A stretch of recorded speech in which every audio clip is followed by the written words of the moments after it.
sorry, guys. I didn't know you guys were in here.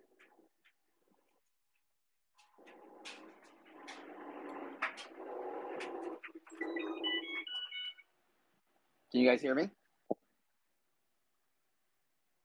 Well, I guess it helps if I have more than one speaker, huh? Sorry, I didn't know you were in here. I was adding a video. I can hear you. All right, right on, right on. Yeah, I just figured I'd start up a space since there wasn't one going and do some of my packing before I go to the mountains. So, how's everybody doing? Yeah, doing pretty good, pretty good. How you doing yourself? I'm good, baby goats. Good to see you. Hey, Lush, Nora. What's happening? Rob. Good morning. And I'm going to say Event Horizon. I can't. Is that how I pronounce it? It's right, Event Horizon.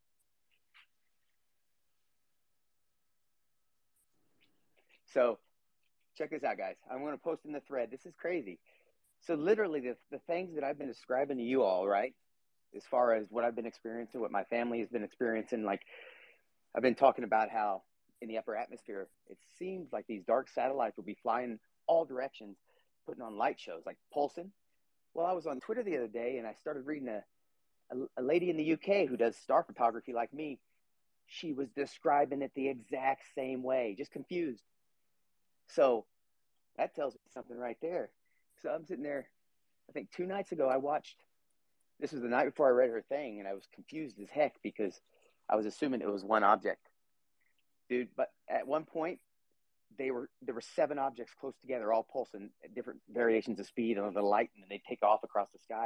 And she was describing that same thing. I was just kind of amazed by the whole thing. So, just blows my mind, man. So, what have you been up to, Lush? Alexi, I should say. Actually kind of preparing, I guess, mentally. I'm doing a interview with Jay Project Unity in about 2 hours. So I'm gonna hang out for like an hour, take a shower, and then be wide awake for that, I guess. Hey, do us a favor. Post that in here. What time the link and all that, so I can promote it and tell people to get notified, notify themselves so they don't miss it, man. I'm not sure if he does them live. Oh, he doesn't do them live? Well, when you have it finished, make sure you give me the link and I'll promote the shit out of it, brother. Yeah, for sure. I don't think it's live. It's going to be through Zoom. So I don't think that has like the live streaming capability. I think if you do StreamYard, then people most likely go live. I'm not sure though. But yeah, I'll definitely that should be really dope. It, We got Nora in here, the little celebrity. Tyler Henry's over here having conversations with her.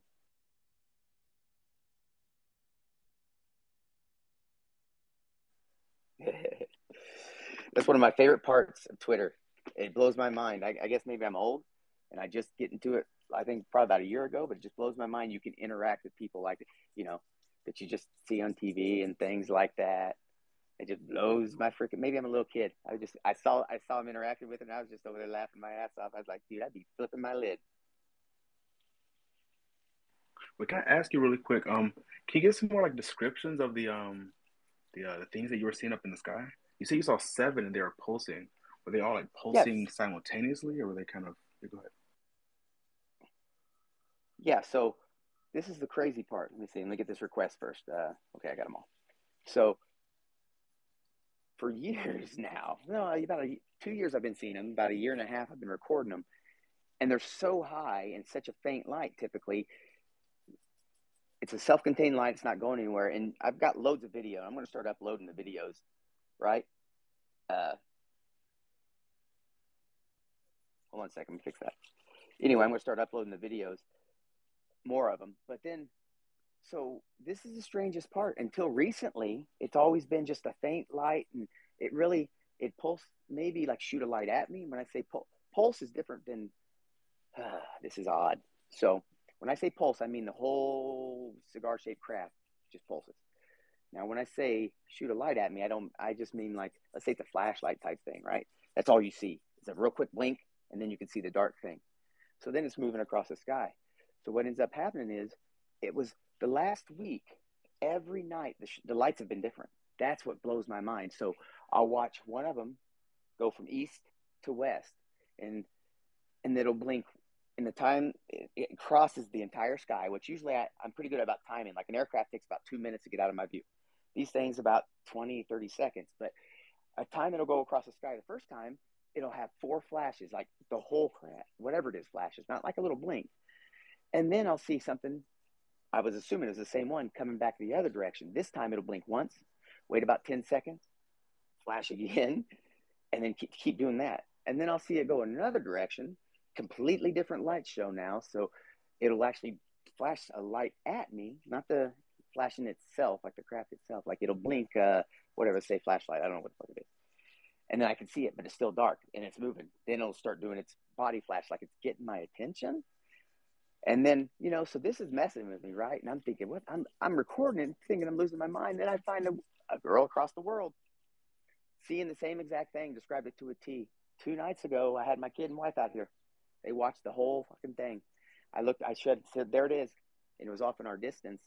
It literally blinked at us twice, and then it stopped, and it was gone. I'm like, where the hell did it go? And as we're watching, I'm looking around. I said, just look around. I told both of them, I said, this is so silly. I even predicted, I said, it likes to play games. You're not going to be able to see it, and then you're going to see the flash out of the corner of your eye, and then you'll see it again. And sure as shit, flash right above us. And my son's like, what? He's like, what? It moves like a tadpole without me. You know, I don't understand what it is. And what I really don't understand is how the hell other people aren't seeing this stuff. Now, this very well could be, like, let's say, a government black project that none of us know about. But then, man, that's some pretty far advanced stuff. And I don't know how other countries aren't picking up on us flying craft in the upper atmosphere, right? Go ahead, Josh. Oh yeah, hey, thanks for having this space and thanks for inviting us all. I'm kind of curious. Sorry, give me a second. I'm at work. I was going to the cafeteria. Let me hop outside real quick. I'm kind of curious because I'm pretty confident that these things communicate with us, right? And I think it happens telepathically, and I think it probably happens in probably almost all encounters. But I think it comes in strange ways. I think it sounds like your own thoughts a lot of times. I have some experiences with charismatic Christianity where I had thoughts that sounded like my own thoughts, but were foreign, right? Sorry, I'm winded. I just was going down some stairs. I'm such a out of shape loser. But I'm kind of curious in your experiences, you know, it's flashing. That's certainly, it seems like something that would get attention. So that seems like some kind of communication. But I'm curious, do you feel like they communicate with you in ways other than visually? And how would you judge that, right? Does that make sense? Hopefully it does.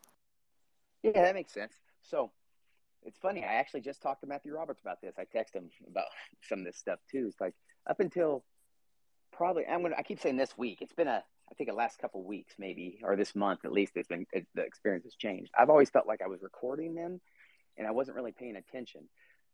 This week, this is how, or let's say when this recent change started happening, for example, like when I go to record them, I can't find them. Like I'll go get my camera, go to pull up and they're gone. And then, so I even told Matthew, I said, okay, I've changed the way I see the experience. I was under the impression I was watching them. I'm pretty sure they're watching me. And I said, because it doesn't make sense how I'm sitting there thinking in my mind, where the frick did you go? And then a pulse of light, like showing me, right? And I'm like, oh, there it is. Or I'll think things without ever trying to communicate. And it, like I'm going inside, you know, I haven't seen any of you guys. And then boom, there it is. You know, little shit like that. So without saying that, I don't know what the frick's going on, brother, but you very well could be right. Go ahead, Joe. Hopefully you guys can hear me. I'm in the basement. I'm in the bad reception. Sorry. So I think that it's interesting because a lot of this is perception.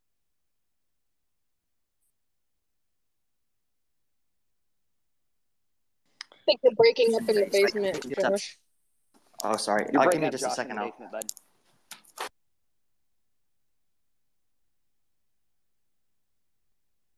Is this better at all? I think I'm out of the basement now. Yes, it is. Okay. Much more clear. Sorry about that.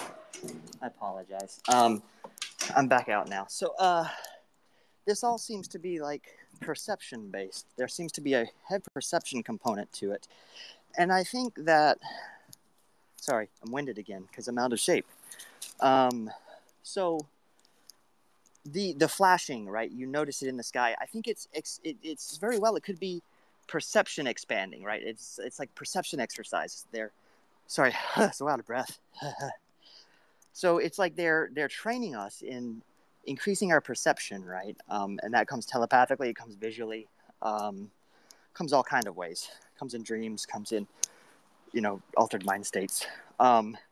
So I just can't help but wonder if there's some perception expansion going on with these sightings, and maybe that's part of the reason for them. So yeah. I think sorry about the cough. I think to myself a lot. I'm like, well, I don't understand. Like, for example, tonight, I'm going to head to the mountains tonight. I'm going to head over to a resort, one of my favorite spots, got Wi-Fi and stuff, and I'm willing to bet I'll see the same things there. And so then I'm like, you can get in your head, like, what's going on? Then again, it's a big sky, it's not like it's only a couple hours away. But when people in UK are seeing the same thing as me, and it's like last week, 3 or 4 times, it was there hovering above me right when I went outside. I mean, waiting for me, and then took off when I started recording it. It's like it wants you to see it, but doesn't want you to record it. Nope, not. It used to let me record the hell out of it, and now I'll be like, "Oh, there it is," and I'll bring my camera up, and it's gone, completely black, right? So that's why it's pointless, because I'm in the city, so some of the lights here affect my cell phone camera. So unless it's bright, there's no point. So then I'll go up, and it's gone. Like, where did you go? And then I'll see. When I say flash, that means different than pulse. When I say pulse, let's say it's a cigar-shaped thing, right? When it pulses from front to back, but the whole thing, you see it, right? When I say flash, I mean it's like someone held a laser pointer at you and flashed it, because you can see it go from one eye to the other. Okay, so when I say where'd it go, and then I can see it there it is, corner of my eye, and it's moving across.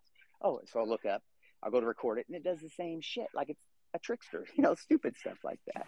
One of the things that I would recommend is paying attention to your whole body when you have these experiences. One thing that I've noticed is I've been trying to, in general, pay attention to how my body reacts to various stimulus, and that includes planes in the night sky and these things as well. And I've noticed that when I seem to, when your body alerts on things, right? So when I see something in the sky, I feel a shock through my system, and it starts in my eyeball, right? And it travels throughout my system, and I notice that, right? And so I think that is a perceptual awareness mechanism, and I think that we probably have them with regards to the phenomena as well. So I would pay attention to your whole body. I've been also learning how to remember with my whole body, or to think with my whole body right now. It's not a purely mental exercise. It's a full body exercise, because your mind and your body are one, right? So when I try to solve problems at work and I'm stuck on a hard programming problem, I think with my body. And so anyways, yeah, I just would encourage you to, in these experiences, pay attention to what your body is doing and telling you, because I think that that's a data point that we have missed in a large part. Thanks, Josh. Who is that, Baby Goat or Event Horizon? Yeah, I think that was some really good advice there from Josh. And thinking about, satellites, lasers, I think all of that is interesting theory. I have no information at all, but I do think when you think about connecting that to Skinwalker Ranch and the Mesa phenomenon, and a bunch of other stuff, it's very interesting. It's very cool. And then government research programs. Who's to say it's just the U.S. government research program? Havana syndrome. A lot of that had to do with U.S. Individuals going to China, and then they experienced things there. And then there was I think Gary Nolan showed a slide talking about the CCP, in reference to certain people receiving certain biological effects from the phenomenon. So I think there's a bunch of things going on. There may be an attempt to try to mimic a phenomenon that goes back thousands of years. I don't know, just like a lot of dog whistles and just words I'm saying there. But yeah, I don't know a lot about anything. But yeah, that's about it.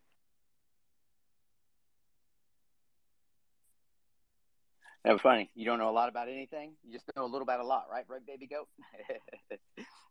It's all right, brother. You know quite a bit. You absorb a lot of information, brother. I enjoy having you in here. Tupac's in here. What's up, dude? When do you guys want to take over so I can post videos, Lush or Tupac, Lexi, I mean? Yeah. How's it going, guys? How you doing? I just wanted to point out one just a thought. When people are looking through telescopes, the only person that can actually see the stars at the end of the telescope is the person with their eye on the lens, right? And so when you're talking about these experiences, you could say that maybe they're being focused in to a point to where only the observer can see it. Just a thought. I know that Event has a hand up, and then Nora also has a hand up. So if you guys just That was use a the honor great system. point, though. Right on. Thank you. That's just something I've noticed. It's like you can't see it from right here, but guys, take some steps over. I swear you'll see what I'm talking about. You know, it's like behind the tree, but it's the same with like vortices of space-time and flows of space. So let's go ahead with Nora and then Event. Hey guys, how's it going? I just wanted to talk about this witness citizen post that Tupa shared. It's in the little nest up above. If you've taken a look at the picture, there's like a craft that's like floating over the water, and it's just like really bizarre. It looks like it's like almost like see-through or has like some weird like aura around it. I don't know if you guys have taken a look at that, but what do you think about this? It looks strange. Yeah, it is strange, right? Tupa, what do you know any more about this picture? Have you looked into this? I'd love to hear more about it. Do you have it posted in the thread by any chance? It's not in the thread. It's like up in the little The nest like, or something? yeah. I'll have to look at that. I haven't seen it yet. I'll try to post it in the thread. Hold on. Cool. In the meantime, Event, you have your hand up. I'm trying to like host this. I'm driving around right now. I apologize, guys. Thanks. No, I was gonna say I don't know if Vet can hear, but these orbs, man. You know that Peter Jackson dude has a pretty compelling argument about an Earth defense system, and there's like 3 different orbs, and you know he's following like all these paranormal and hauntings, but he's saying that these orbs are an old defense system that's here on the Earth that investigates any kind of anomalies, and it's triggered by atomic lightning or something like that, atomic light. So, yeah, are you talking about Patrick Jackson's theory?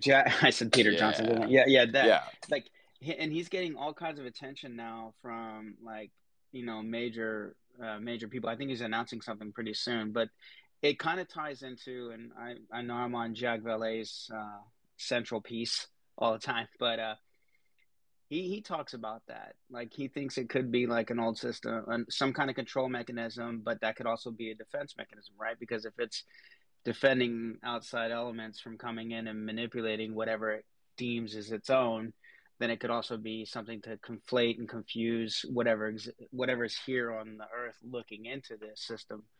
But I find that to be pretty interesting. But what throws me for a loop is the Bledsoe stuff, right? With the orbs and then the light beams coming out of these orbs, that it seems pretty compelling to me. So there are definitely metallic orbs that have been recovered, and then there's these energy orbs that also exist. So it's just so bizarre. So I don't know what Vet is seeing, but I mean, it could be either one, right? You know, who knows? We just don't know enough about this, but that's all I just want to throw out there. Is that the guy that did that quantum paranormal book? Yeah, that's him. I just find the thing that came to mind right when you started saying that. I don't know how many of you guys have seen the TV show. I know this is a TV show, but it's called Stargate, and like one of the parts is the main character, the head commander of SG-1 gets implanted with like ancient alien technology, and he activates the ancient defense system that's already implanted on the Earth. It's like ties right back into what that guy's talking about. That reminded me of do you remember that show when we were kids called Animorphs, and they'd have like the little aliens that would like sneak into people's like brains and stuff? Best book covers too. There's Chupacabra. What's going on, guys? I popped in real quick. I was like, I'd hop in the shower. I just walked the dogs and made some coffee. So now I'm in the mix. Okay. Sorry about that. What are you working on, Chupacabra? Are you doing some of your art? Yeah, let's see. Right now, editing a little clip for some client I shot for on, what was it? Sunday? and then looking at some more designs. And then I was asked to create some logos and some like merch art for a couple other very popular podcasts in the scene. So I'm going to start getting some rough drafts of that stuff done, and then grind it out. And then we have class at 3 on the West Coast. So yeah, just doing that. What about you, man? That's right. Getting ready for the class with Diana, and then we're gonna go to the mountains right after that. Oh, I didn't know you were in that class too, Shane. Yep. Yeah, there's 100 people in there, so it's really hard to scroll through all of the people. But I always find someone else like, oh shit, you're in the class. Like, it was pretty cool. It's pretty cool. Yeah. I can't get this out of my mind. This vision of a tadpole like plasma feature making its way across the sky. It's so eerie because it makes so much sense. Like if people looked up and saw that kind of stuff, it would just make sense that there was stuff up there that would move that way. But that's just me. I just can't stop thinking about it, Shane, since you brought it up. And a couple days before you did, someone else was describing the same thing. And they were like laughing because they couldn't figure out another way to say it other than like it looked like a sperm. And it was funny. But like the tadpole, I think, is the word he was missing. The description he should be using from now on. But yeah, I'm going to be thinking about that and listening to everybody else. But yeah, good to be here. Thanks for hosting the space, Shane. And yeah. Thanks for being here, buddy. So I posted up in the nest too that the young lady who had the same in UK who had that experience as me, and I posted a couple of my videos in there just to get them, show you guys. And it's the oddest thing, man. It wasn't until this week that I'm assuming I saw a craft, the cigar shape, because when it pulses, you can tell. It's like, oh, that's what that is, because normally it's completely dark. Oh, on top of that, I forgot to mention this. I have someone who I met off UFO Twitter who I text to that's actually not near Toop. He's in Seattle. Anyway, Zach on here. And he texted me today that literally texted me the same shit that I was seeing. I mean, the same thing she wrote, the same thing I was talking about, like on the podcast the other day. He saw the same shit. And I was like, what the hell's going on?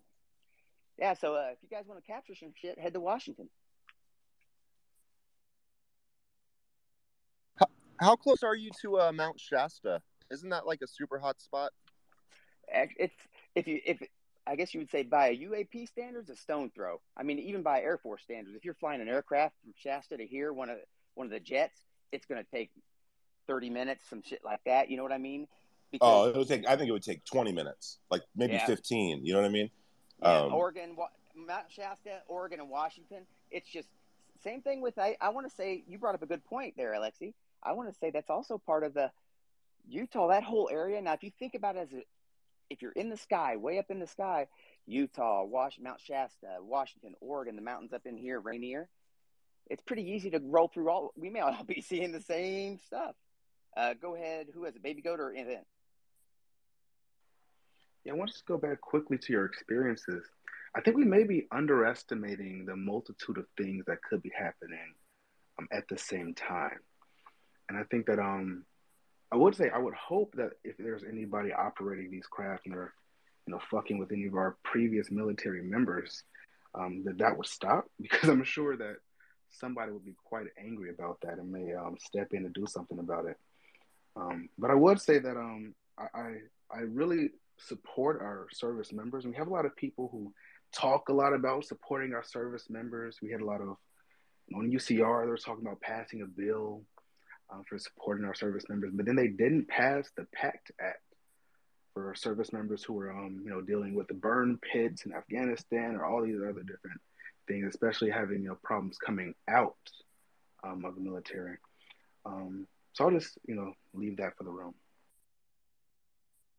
I appreciate that, Baby Goat. And let me add on top of that, I may not need it now, but I'm actually a burn pit veteran. One of the stupid things they had me do when I first got to Pakistan in 2002, I used to burn 50,000-gallon jet fuel bladders that still had thousands of gallon jet fuel. No safety equipment, a couple hundred feet from our shop, all day, every day. Now, I don't need it. I'm good right now, but I got brothers and sisters dying. There's a chance I may need it. So I was kind of pissed when they didn't pass that. So thank you for bringing that up, Baby Goat. Then Horizon, you got Mike. This is more towards Tupac. with that space timeline he's doing. What I'm kind of curious is that, you know, that's pretty dope because it gives us an idea, resource to go to and look at craft and situations. But I'm wondering, is someone going to work on something similar to kind of put together all these theories and when they started to come around, like the self-defense, you know, like, well, I forgot the guy's name already, Peter Jackson. That's a coach for a basketball team. Patrick Jackson. Patrick Jackson, there it is. I'm sorry, Miss Jackson. All right, so so Patrick Jackson. I am for real. So, but someone to put together like like communion, like what the guy he talked about, all the different types of creatures that he saw. You know, like I would like to. I know there's this alien almanac. I bought it. You know, I looked at it.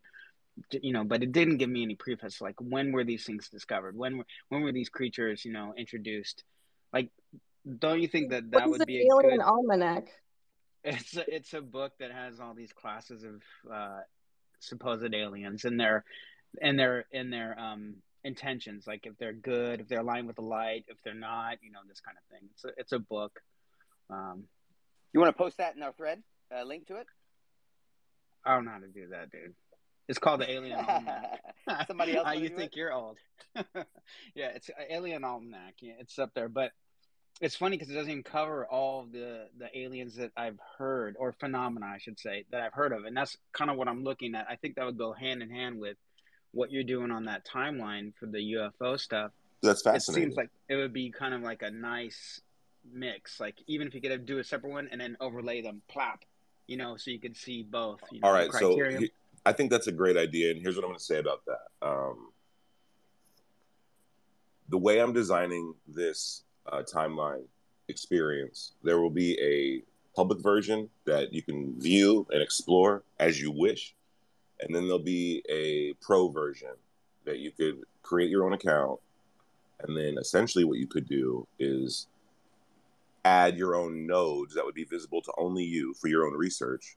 And you could take all the facts that I present and all the events that are laid out, and then add like a little note, and then create another branch of a timeline that highlights these theories and these moments in the moods of the community, and when these things started and when they finished. And you could create basically your own project, utilizing the timeline, and then come up with your own research and come up to your own conclusion. I mean, the timeline is not supposed to be an almanac or an end-all be-all to your research. It's supposed to be a launching off point for anything that you're looking to research, any of your conclusions you're hoping to jump to. You might catch some in there. My name is Danny Pinto. Big fan of Danny. Danny pops in a lot in my spaces, and he'll just go ham, and I love it. But Danny, you got to raise your hand, bud, and then we'll get you in here. It sounds like you might have something to say. But try to respect the space, pop in, wait your turn. All good. All good. Hey, I was going to say real quick, too, we just missed him. I was going to shout him out. Frank Milburn wasn't just in here a few seconds ago, but he left before I could get him to speak. If you want to talk UAPs, you need to be following Frank Milburn. Oh, hell yeah. Cool to see him in here. I see some other people in here. Corporal Abe, Oddly, Sam. So we got my Pacific Northwest homie Troy in the mix, too. This is cool. Glad you guys are here. PNW. Yay. I didn't realize it was a hot spot. I thought it was just, kind of full of trees. But apparently aliens be digging it. Just to go off that timeline, I think that's going to end up being a really, really useful tool, especially when you have the ability to make your own personal timeline. And then just to kind of go off that, and you probably already talked about it, just like slightly brainstorming with you, I guess. Maybe you could have it so that the members can share their timelines or overlap each other's timelines with each other, right? And I think another thing to go along with like the different types of cryptids that have come out would also be the different theories that come out in a timeline sort of fashion.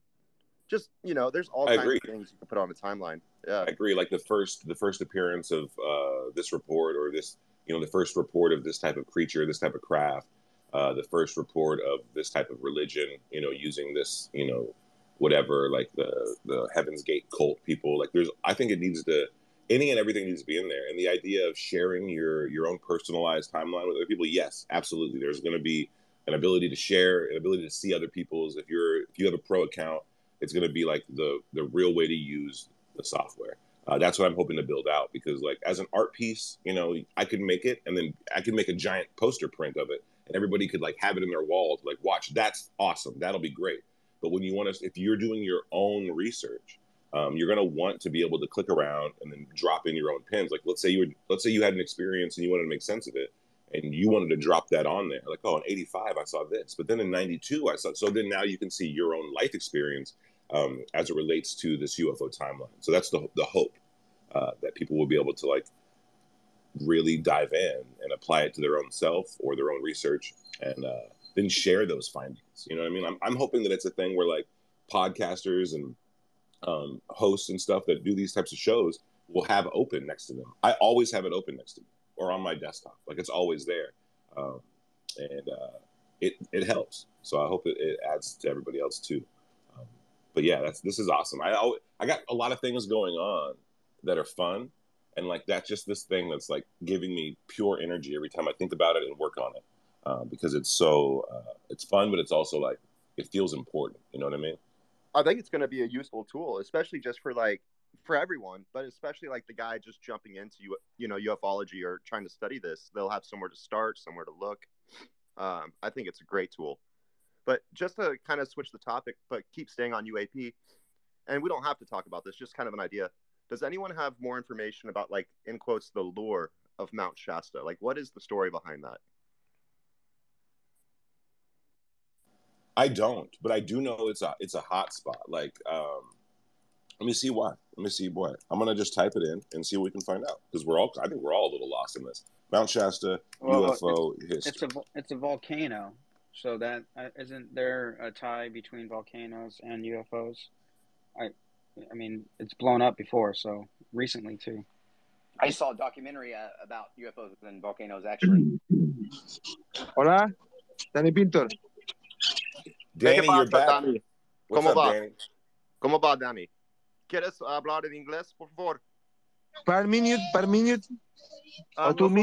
Nosotros hablamos inglés. Si puedes hablar inglés, es más mejor para Okay, todos. yeah, very good. Okay. Mire, hello, my name is Danny Pintor. Quería decir, is psicólogos afines, Málaga, psicólogos afines me han prohibido hacer más directo. Sorry, Danny, buddy. Alexi could have translated, but it's going to kill the flow of the space, buddy. Yeah, I think he wants to talk about the Phoenix Lights, but I might be 100% wrong. No puedo hacer direct porque tengo que descansar y dormir. Drink, ¿ok? ¿Me entienden? Drink. Yeah, es muy difícil para entender. Yeah, we're going to keep moving. All right, word. Yeah, can you just let him know that we're not trying to be rude, but none of us speak Espanol? Yeah, Danny, nosotros no hablamos español. No es una buena grupo para hablar. Lo siento, Danny. I took a 2 months of Spanish in my junior year of high school because there was a really cute girl in the class. So I know like all my colors. I know a couple words, and yeah, it's really helped me out. Even if you learned it, I took like advanced Spanish. I had to read like Don Quixote in Spanish, and I still don't really remember a ton of the conjugations. It's so hard. Because you don't know. I don't know how to connect words together. Like I know how to do it in English, but in Spanish, you're reversing the order of some stuff. You'll use a descriptive last. Like it's hard. Like my friend was taking German, and I'm like, oh yeah, good luck. German sucks, and there's no cute girls in your class. And then he's all like proficient in German because they use the exact same sentence structure. You're just changing the word. So there's that. Fun fact.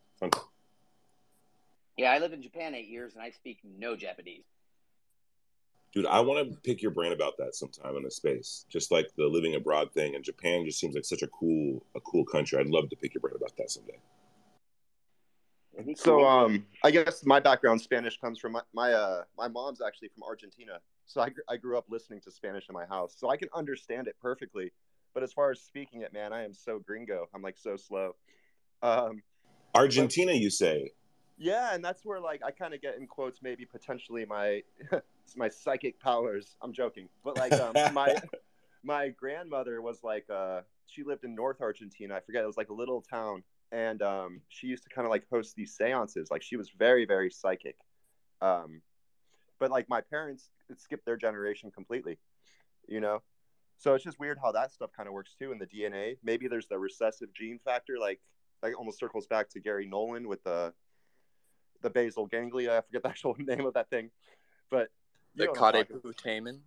Right. So maybe that's like a recessive gene. I don't know if they've spoken on that a little bit. It is a recessive gene. You're both your parents have to have it in order for you to get it. That's super interesting. Super interesting. Both your parents. And so like, they're fine. That's one of the interesting aspects of it. And for those who don't know, we're talking about this thing has got two names. Okay. It's the basal ganglia, and I believe it's in the caudate and the putamen. So like there's just these sectors within a sector of the brain. And the basal ganglia is essentially where they found the housing of intuition. And it does this by collecting all the senses from all the different parts of the brain and then coming up and then making decisions based on those things. It's kind of the best way for me to sum it up. And they say that in UFO experiencers, a lot of them have this anomaly, this hyperactive part of the brain, which includes like stronger intuition, and then other types of perceptive kind of anomalies and phenomena will happen to these people because they're seeing more, or they're able to sense more, or they're jumping to conclusions based on their senses, something like that. And so they're finding that this dense part of the brain is hyperactive, and it is common in people whose parents have it. And so it is recessive. And so when they find someone, they know that both their parents had it. And then they look at their parents and they're like, well, wow, how is this happening? Because it's a 1 in 100 anomaly, right? And so there's that stat. So it should be one to think that they're going to be able to link up. It could be 1 in 1,000 couples could possibly link up. It could be even higher. Right? I think it's into the millions, 1 in a million or something. But like they're actually more often than not coupled together. So something instinctual is drawing people together who have this, or this thing is, or there's a breeding program for hybrids. But I don't know. But yeah, that's the rundown of that. For those who don't know, there's just this part of the brain that's hyperactive and present in a lot of people who see UFOs when they do the brain scans. So interesting science there. Well, it's interesting how those people end up coming together too. And like, that's basically what you were just kind of getting at. Like it should be 1 in a million, but it's 1 in 100. And so it's like these people have that intuition, like, oh, that person also has the gene. And it's just like gut feeling that the person has before they even connect. And that might even give people the sense of you already know that person kind of thing, or you were meant to meet them. Nora, go ahead.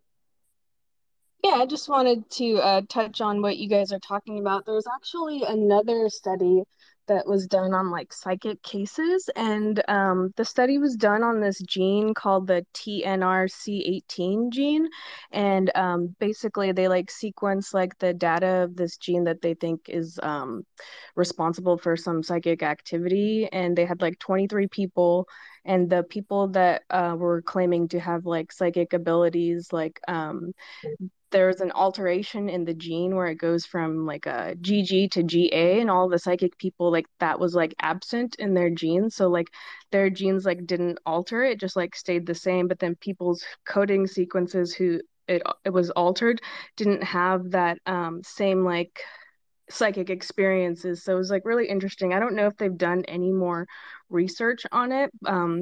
I know that they like studied like 3,000 cases, and it was very similar to what Gary was talking about, but this is like a non-protein coding region, and he was talking about finding a protein coding region that like encodes this data into the brain.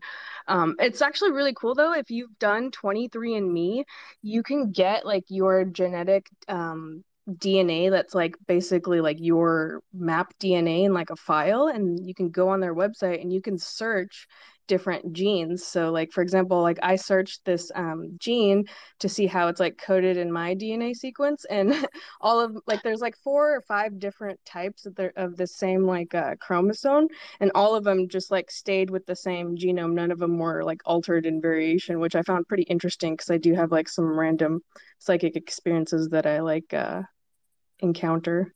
So if anybody wants to learn more about that, it's called TNRC18 gene.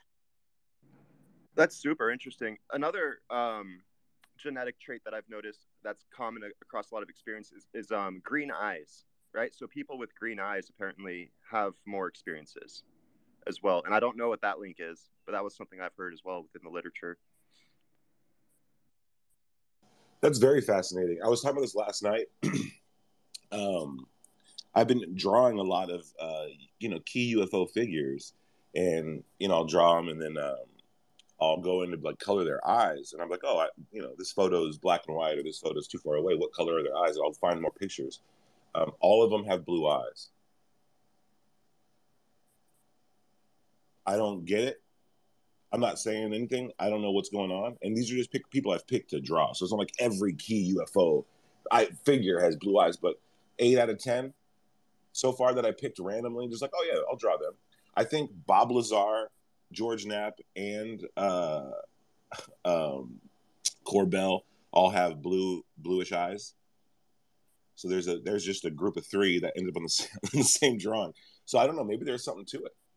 I was going to say that's also a recessive gene, right? Like the blue eyes. I mean, but yeah, go ahead, Nora.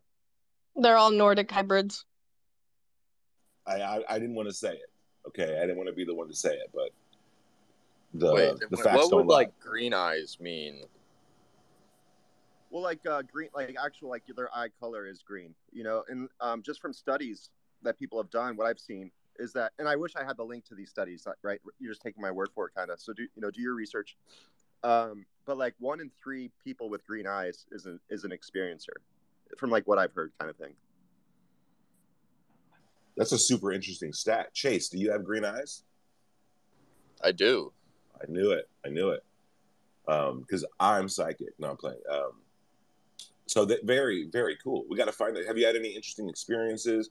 Do you and your friends who have different color eyes have ever perceived something different that happened at the same time? Any green eye experiences you can speak to? I so far cannot. At least not, that I remember. Who knows? Awesome. This is like my twins talk last night. Like, oh, we got a twin in the room. We're going to find out all this cool shit. And she's just like, yeah, I don't know. It's not. I don't really want to talk about it. For 3 years. Oh my God. You did? You dated an identical twin? Yeah. They looked very similar, but like obviously I could like tell them apart, but they were very different in personality, and they actually weren't like very friendly with each other. They were like almost like enemies. Adversarial. That's cool. I have another friend, 2 girlfriends, and they're twins as well, and yeah, they have an interesting relationship too, but they're more like connected. Like they have like they always spend so much time together. Yeah, like By the way, guys, just close sisters. Hey, just letting everybody know too, if you look at the nest, I actually posted a couple how-tos on where the space thread is and how to post to the nest, just if anybody, in case you talk about something you want to post in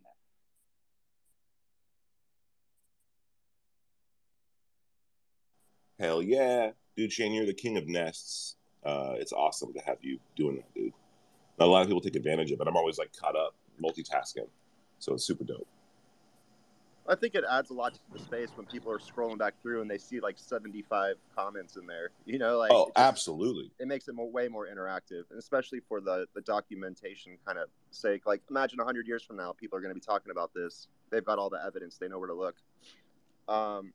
You guys want to keep moving the floor? So Baby Goat, then Oddly. Yeah, and I gotta hop out for a minute, but I'll be back. So you guys have fun. Right on, man. You too. Good to see you. Yeah, just really quick. What was I just thinking about? Oh yeah, so when I saw that that interview that Shane did with Alien Girl, and he was showing those stones, I had a picture in my photo library of one of these stones. From the person that I got it from, or that I saw it in that person's possession, they actually had green eyes, which is maybe coincidental, serendipitous, or intentional. But I don't know. Maybe there's a preference on the side of these ultra terrestrial or interdimensional beings or something. I mean, who knows? And Baby Goat, just from the colors of those, what you showed me in that picture, if you have your friend clean it up, it'll end up being silver, because silver is typically like a bluish, almost grayish, and then you'll have some copper in there with some gold. That's just what I take from the colors alone. So that's really cool, and I really want to know why. I mean, maybe we're kind of like, I don't know, we're kind of like fingers to hands, if that makes any sense. Or kind of like, I don't know. I'm just trying to think of the different possibilities as to why that could be, the result, to go and look for and be able to intuitively find specific types of stones that could then be refined into specific types of minerals. Maybe that, certain beings would need these minerals, and they'll just have their, the army, if you will, just go out and get them and bring them back. Yeah. It's interesting. Hey, you know what, Baby Goat? I'm glad you brought that up. It reminds me, somebody else want to take over? I'm going to go inside the thread and post. I actually found Milton Friedman. He did a speech about, it's called Mineral Something Theory. I think I brought it up in another space where he talks about they're here because of that. I'm going to post that. Somebody want to take over? Milton Friedman, the economist? No. Cool. I knew I was way off. No, Milton Friedman. Am I getting the name wrong? And it's Milton Friedman, the freaking astrophysicist. Or no, was he an astrophysicist, Alexi? Stanton Friedman, maybe? That's who Milton Friedman is the economist. Stanton Friedman. I'm sorry, dude. I'm like, this is amazing, because I used to have a picture of Milton Friedman up in my room for no reason. I do too. That's why I confused the two. Because I was using him for a while back for some VA stuff. I was using some of the stuff he talks about. So I'm here talking economists and shit. But Stanton Friedman, I'll post that. Take over. I love it. I can't believe I knew the guy. I watched some video of him when I was like fucking 18, and he was just really well spoken, and I thought he was a pretty interesting guy. So random. Stanton Friedman, super in the mix. But Shane, I'll let you get to that. And Alexi, who was next? I want to say it was Oddly, and then we'll go over to Nora. Cool, let's do it. Hey, so I just wanted to, I heard mention of Japan earlier, and that's my ancestry. I'm half Japanese and half Irish. So I just wanted to share, in case anybody hasn't done any research on this, a couple of things from Japan. There was sort of recently, there's in Japanese folklore, there was a story, and it's referred to as Utsuro Bune. And have you guys heard of this? It's so that translates into hollow ship. And I think this happened in the 19th century. But anyway, it's a story about how this woman sort of came from the sea in a hollow ship. And she had a box with her and sort of just arrived. Anyway, the illustrations for this are very disc-like, common UAP disc shaped. So you guys should check it out. It's UTSUROBUNE.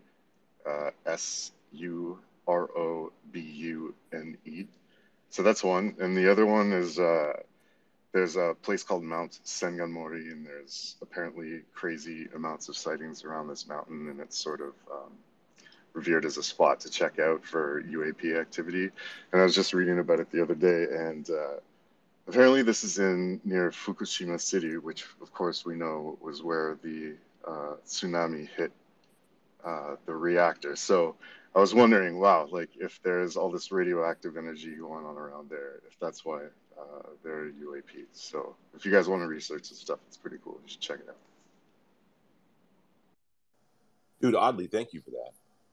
I'm reading about this now. February 22nd, 1803, local fishers spotted an ominous ship drifting in the waters.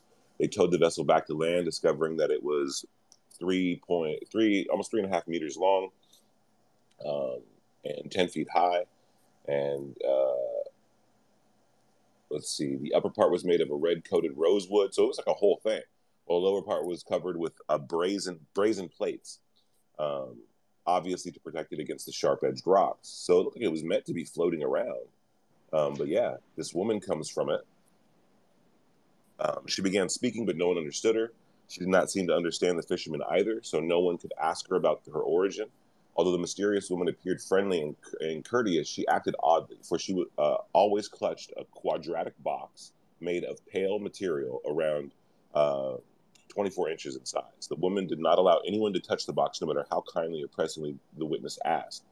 An old man from the village theorized this woman could be a princess of a foreign realm who married at her homeland. While he was really going in on this theory, but she had an affair and then left. Okay, well, that's great theory there, old man. But I think, Yeah. you know what I mean? I think what this is evidence of is human technology that was able to warp from wherever they were into some other place. The box is interesting. The way that the craft is built is interesting. Did you see the illustrations? Yes, the illustrations are great. They look like UAP 110%.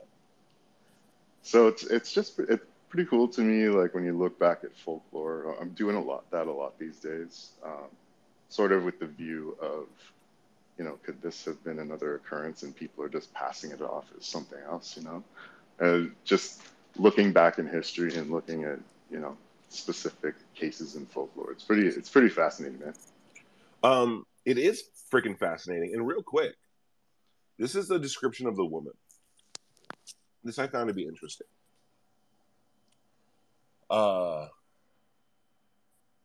Give me 1 second. The woman had, she was about 5 feet tall. She had red hair and red eyebrows. Her hair was elongated by artificial white extensions. Just imagine what this would look like, all right? You're in Japan. A red-headed woman washes ashore, and she has white hair extensions in. Did she have green eyes? I don't know. Oh, wait, let's see. The hairstyle cannot be found in any literature. So it's an out of place and out of time hairstyle, which says a lot. The skin of the lady was very pale pink color. She wore precious, long and smooth clothes of unknown fabrics. Long and smooth. She wasn't dressed in tatters, in a potato sack. She was clearly dressed of the time and place she was from, as the style seems to be very locked in. She's a red-headed woman. Where'd she come from? She's got a metal box no one can touch. Where'd she come from? This is a great question. Great little rabbit hole you got us down, oddly. But let's get over to Nora, and then we'll just continue this train. Can you have someone else go? I'm outside with my kid watching the garbage truck. Dude, I gotta take my kid out every time there's a fire truck going by. I feel you. You know what I mean? I feel you. So yeah, you're good. So for those who want to look it up, it's the Utsuraboon. I've heard other incidences of beings with boxes. I don't know if you guys have heard that, but I've heard one story where there was like a Sasquatch holding a box. Another one where there was a gray holding a box. So this box that we're talking about here might end up being some type of interdimensional technology, right? It kind of sounds like she looks like that. I forget what the name of it, but there's like a fox in Japanese culture. It's like a fox lady, and she has like 9 tails. That's called kitsune, Kitsune. Very cool. Nora, why do you say that? Just because the description of the red hair and white hair and the way that like she appeared, it's like very similar to the legend of, I think what he said, Kitsune, and I don't want to like paraphrase it because I don't want to get it wrong, but it's a very cool legend where she like appears or like comes out of the moon and has like these abilities to basically shape shift into different beings. Oh, I love it. I've never heard of that, but I'd like to check it out. The shape-shifting aspect is pretty interesting to me. Yeah, I'm sure you've seen like the masks of it. It looks like a white mask and it looks like almost like a cat, but it's a fox face. Oh yeah, now I know what you're talking about. Okay, so I'm sure I've seen that before. I can picture it right now. So that's interesting. Cool little fun fact. The lore of what's going on, and like I always wonder how that would be looked at in today's lens if the same facts were presented, if they would be more scientific or more mythological. Certain events and key figures like this. But Alexi, I'm very fascinated with this box too. It does seem like, like a technology, and it's reminiscent. For some reason, I'm thinking of our boy Tom DeLonge, right? When he was like, a species at the peak of their technological revolution or whatever, could potentially create like a submarine that they could change the frequency of it in such a way that it would transport it to a different time. Because apparently, like these dimensions are just different times that you can get to. I don't know. This is what he said, okay? And like this craft this woman was in, the fact that she had this box, the fact that she was from a totally different place, you know what I mean? Like, it's interesting. Like, was she meant to go back there? Was she trying to go back there? Did something go wrong? I've not heard of any kind of craft like this in any other culture that she could have came from at that time. I don't think that there was any redheaded culture that was out there doing it. But something that's very fascinating to me as well is that there's a ton of redheaded figures in and throughout history and prehistory and stuff. Like, there's a lot of mummies in the Americas that are found with red hair, red beards. There's a lot of mummies in Chinese pyramids that are found with red hair and red beards. All over the world are these red-headed, red-bearded things. I mean, we got Genghis Khan had red hair and a red beard. So many different key figures are rocking this style. And you got to wonder, like, could this be a group of people that came from a specific place and time, and they're identifiable through their, maybe one culture beat us to it. Maybe in the future there's only redheads, and they're coming back. I don't know, but it's very interesting. Obviously, I'm just pulling theories out of my brain. Use a better term. It's before noon. We should keep it classy. But it's stuff that I think about. Has anybody else heard of these mummies? I would point out, though, for like the red hair stuff, like Genghis Khan and like the Mongols, like that's a comment genetically of like the Russian and Eurasian people mixed with Asian people. So, yeah, that might be some sort of genetic thing just from the Indo-European migration and stuff like that. Maybe not.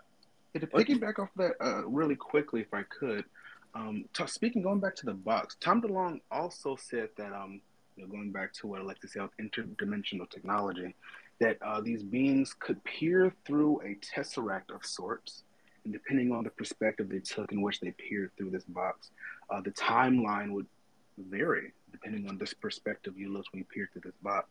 And also, when you look at Skinwalker Ranch, and Carl the Crusher, when he's going around, and they have these paintings of the red giants, if you will, and not to be kind of sounds a little too on the nose, if you will, but they're people from that time, from that geographic known. And if you think about the hen was initially took it over to England. Just throwing some random stuff out there.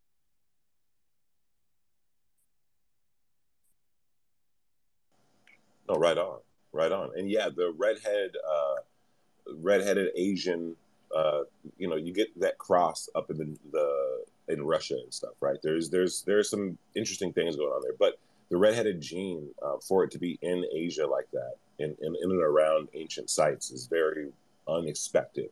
Impossible? No, not at all, not by any means, but unexpected. Another sure. thing is, I looked into like redhead stuff a while ago, having to do with like my own genetic heritage, being Italian and Irish and stuff like that. And actually, supposedly, the red-haired people came from like Greece, and then moved up.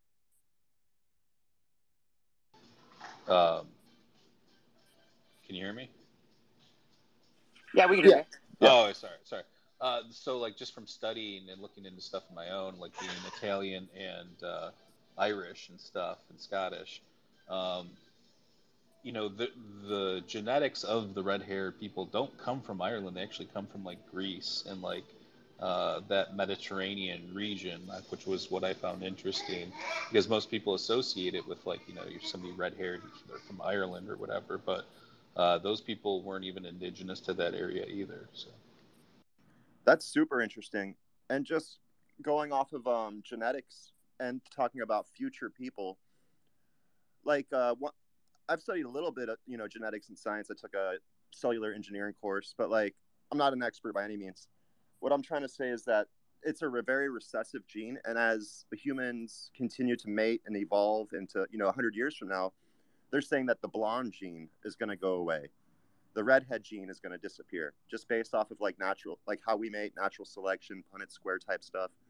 And so for a redhead being to even exist in 200 years from now, they're saying it's going to be an extremely rare thing. So that just throws another little thought into it, because like red-haired people are going to become more and more rare into the future. So just something to think about. If maybe they came from the past, or I have no idea.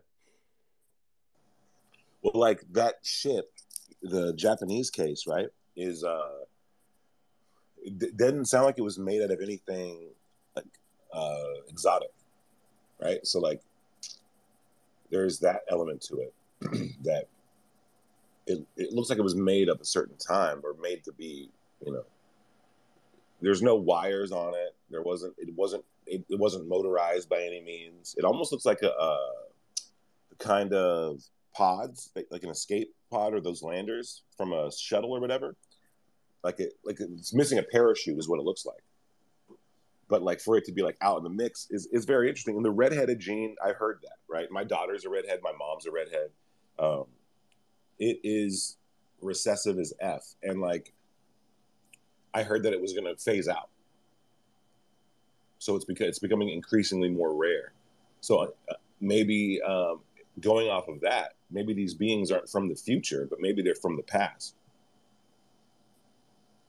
Yeah, I think there may be something there. And kind of piggybacking off of that, when you look at Skinwalker again, I think Skinwalker is a crux of a lot of the phenomenon happening here. But you do see these horned figures.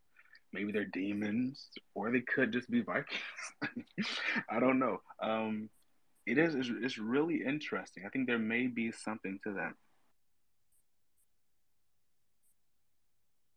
Okay, Nora's back in the mix. Nora, how's the garbage trucks? Good, he's gone. Yeah, all this redhead talk got me thinking about Molly Ringwald, the most famous redhead of all time, and the Breakfast Club. And I was thinking about the archetypes of the Breakfast Club. You know how you have the jock, the nerd, the rebel, the princess, the outcast, and then you got the neglectful teacher. So if you were to recast this movie with UAP figures currently, who are you sending to detention? Good question. Good question. Who would go? I think Carl the Crusher would be pretty cool in there. He'd be a cool-headed cat in the mix. I'm trying to think about who would be the rough guy. It was a banner year. My dad put cigars out on me. Like that guy. Who's that guy? Sean Cahill. I'm just kidding. Totally joking. Good. For sure. And who's the principal? Is Valet the principal? I heard some ruckus. Okay, that's a good question, Nora. Gary's the nerd.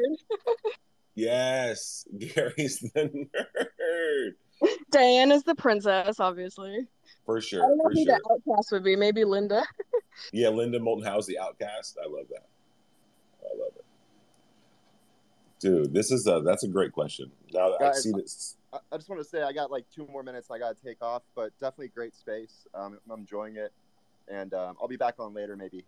Just got to take care of a few things. Awesome, man. Awesome. Life is coming at all of us, right? I'm sipping some coffee. I'm putting work off, so I'll be there with you, Lush, very soon. But yeah. We got Leah. Leah's in the spot. Leah, go ahead. Hey guys. Happy afternoon. I heard redhead chat and had to jump in. So I'm a natural redhead in a family of brunettes, and only person in my extended family. Both sides of my family are from Latvia, Lithuania. Half of my family is Ashkenazi Jewish, the others Roman Catholic. And I've heard lots of redhead chat, so had to jump in. And one of the things that I mean, this is totally out of left field, but one of the things that I deal with, and I had been warned about this, is I need a lot more anesthetic.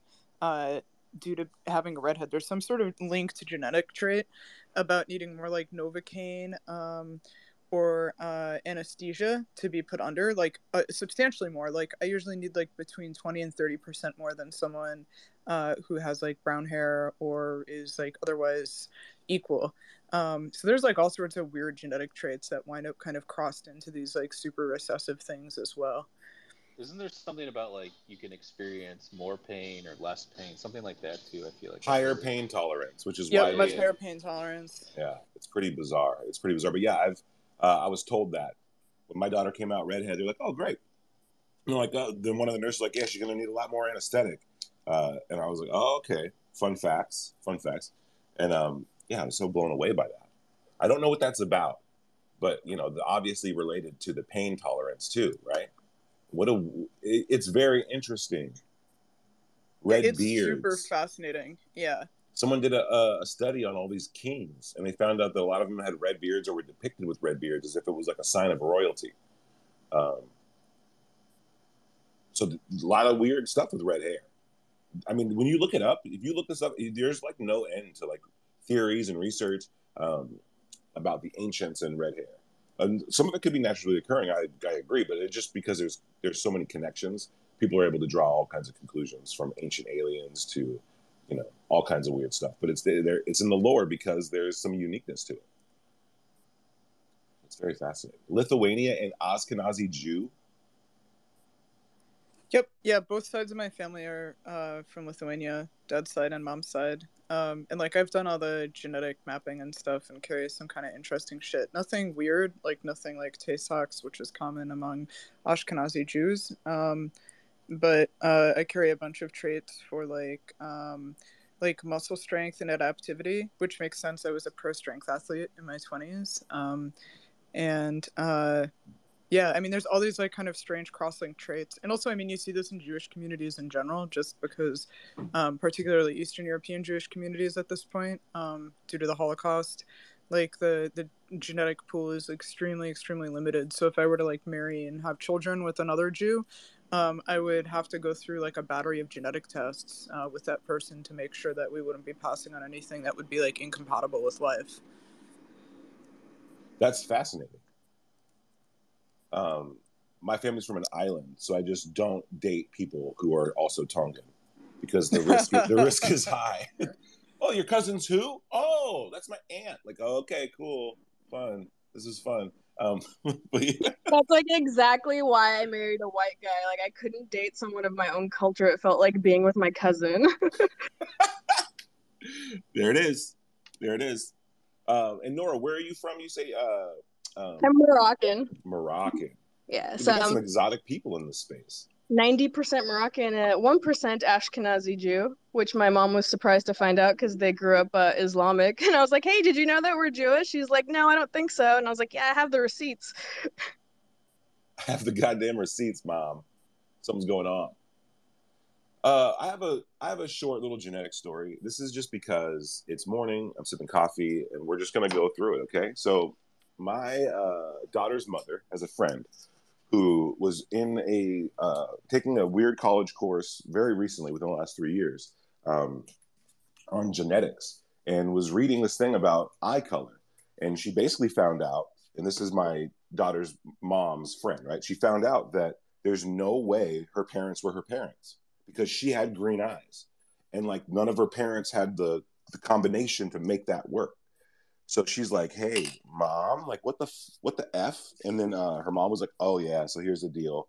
Your dad's not your dad. I went to a sperm bank, and that's what happened. And so she's like, shit. Well, now she's like, you know, she was curious. She goes, well, I want to know who my dad is. So she finds out the sperm bank. She goes and she does all the research she needs to. She finds some names, and she like starts going through the phone book. She can't find the person who is claimed to be her dad. So it's super hard to find guy. And what she does find, though, is people with similar names or last names in the area. So she starts cold calling them, asking if they know this guy. And she gets a hold of a woman who's like, oh, that's my son. And she's like, oh, snap. Okay, here's the deal. So she ends up tracking this guy down.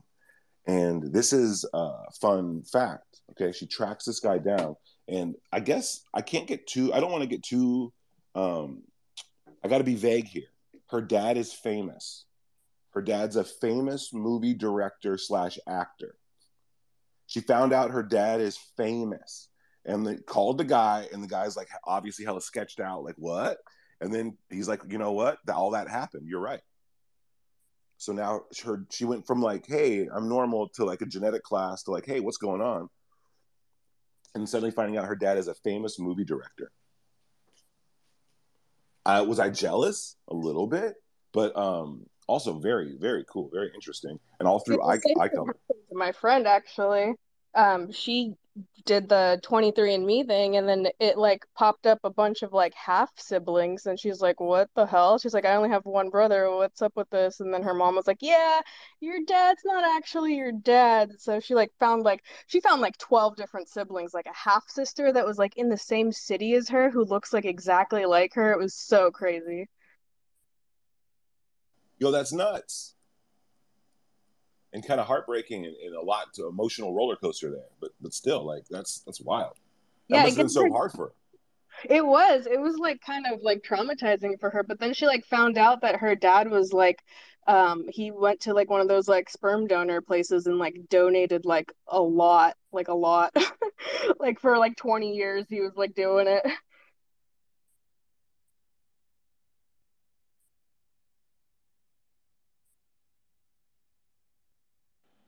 I'm switching headphones. I'm switching headphones right now, so my apologies. I I got disconnected. I was like, did I just break the what an chat? awkward place to pause it too. Like, oh, this guy's been donating sperm for 20 years. It's all good.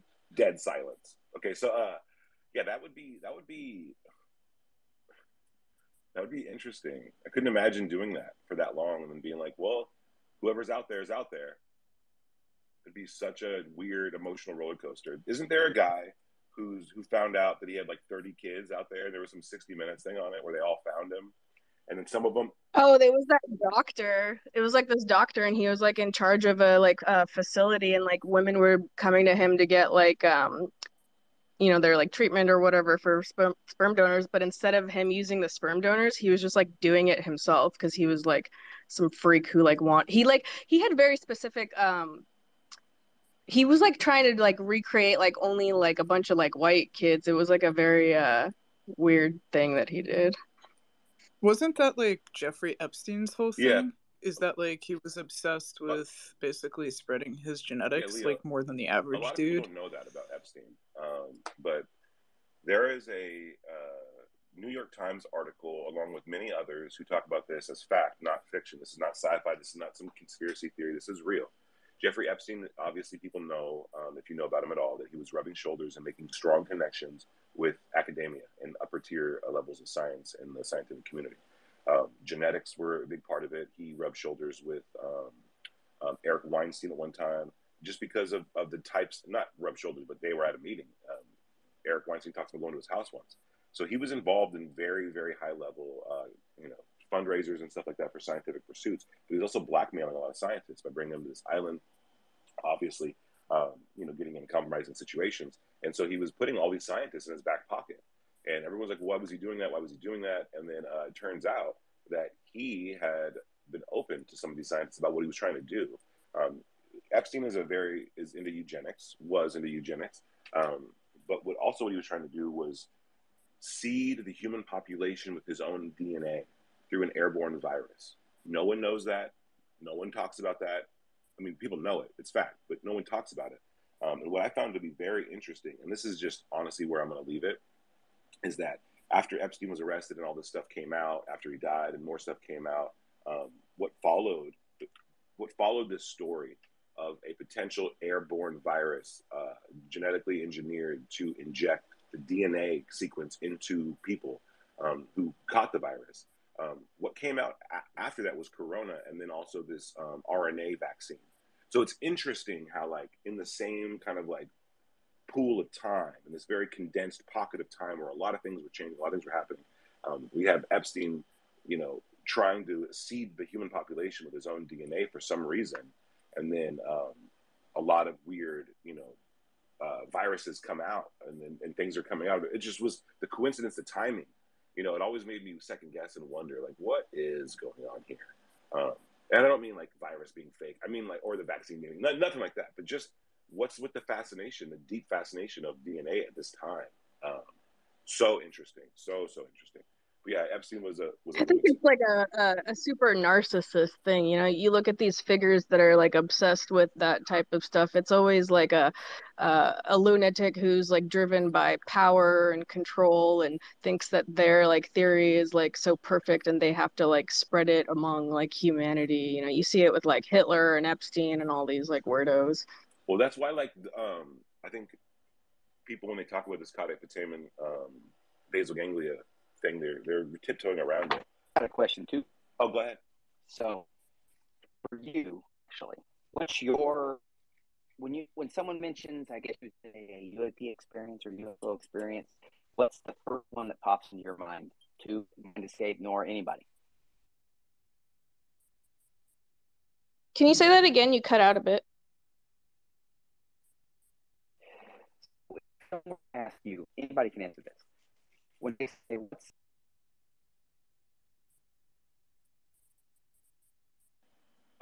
can anybody else? Is anybody having problems hearing? Shane, you're cutting up really bad. Okay, let me reiterate his question. I think can you hear me now? Asking, yeah. Shane, were you asking that like when someone mentions UAP or UFO, what's the first case you think of? 1 second, guys. Yeah, we can hear you. Can you hear us? Hello, Shane. Hello. Yeah, now I can hear you. Shane. All right, I'm here. Can you hear me? Yeah, it sounds like you're jamming to some music too. I love that. Hello? Shane, can you hear us? This is fun.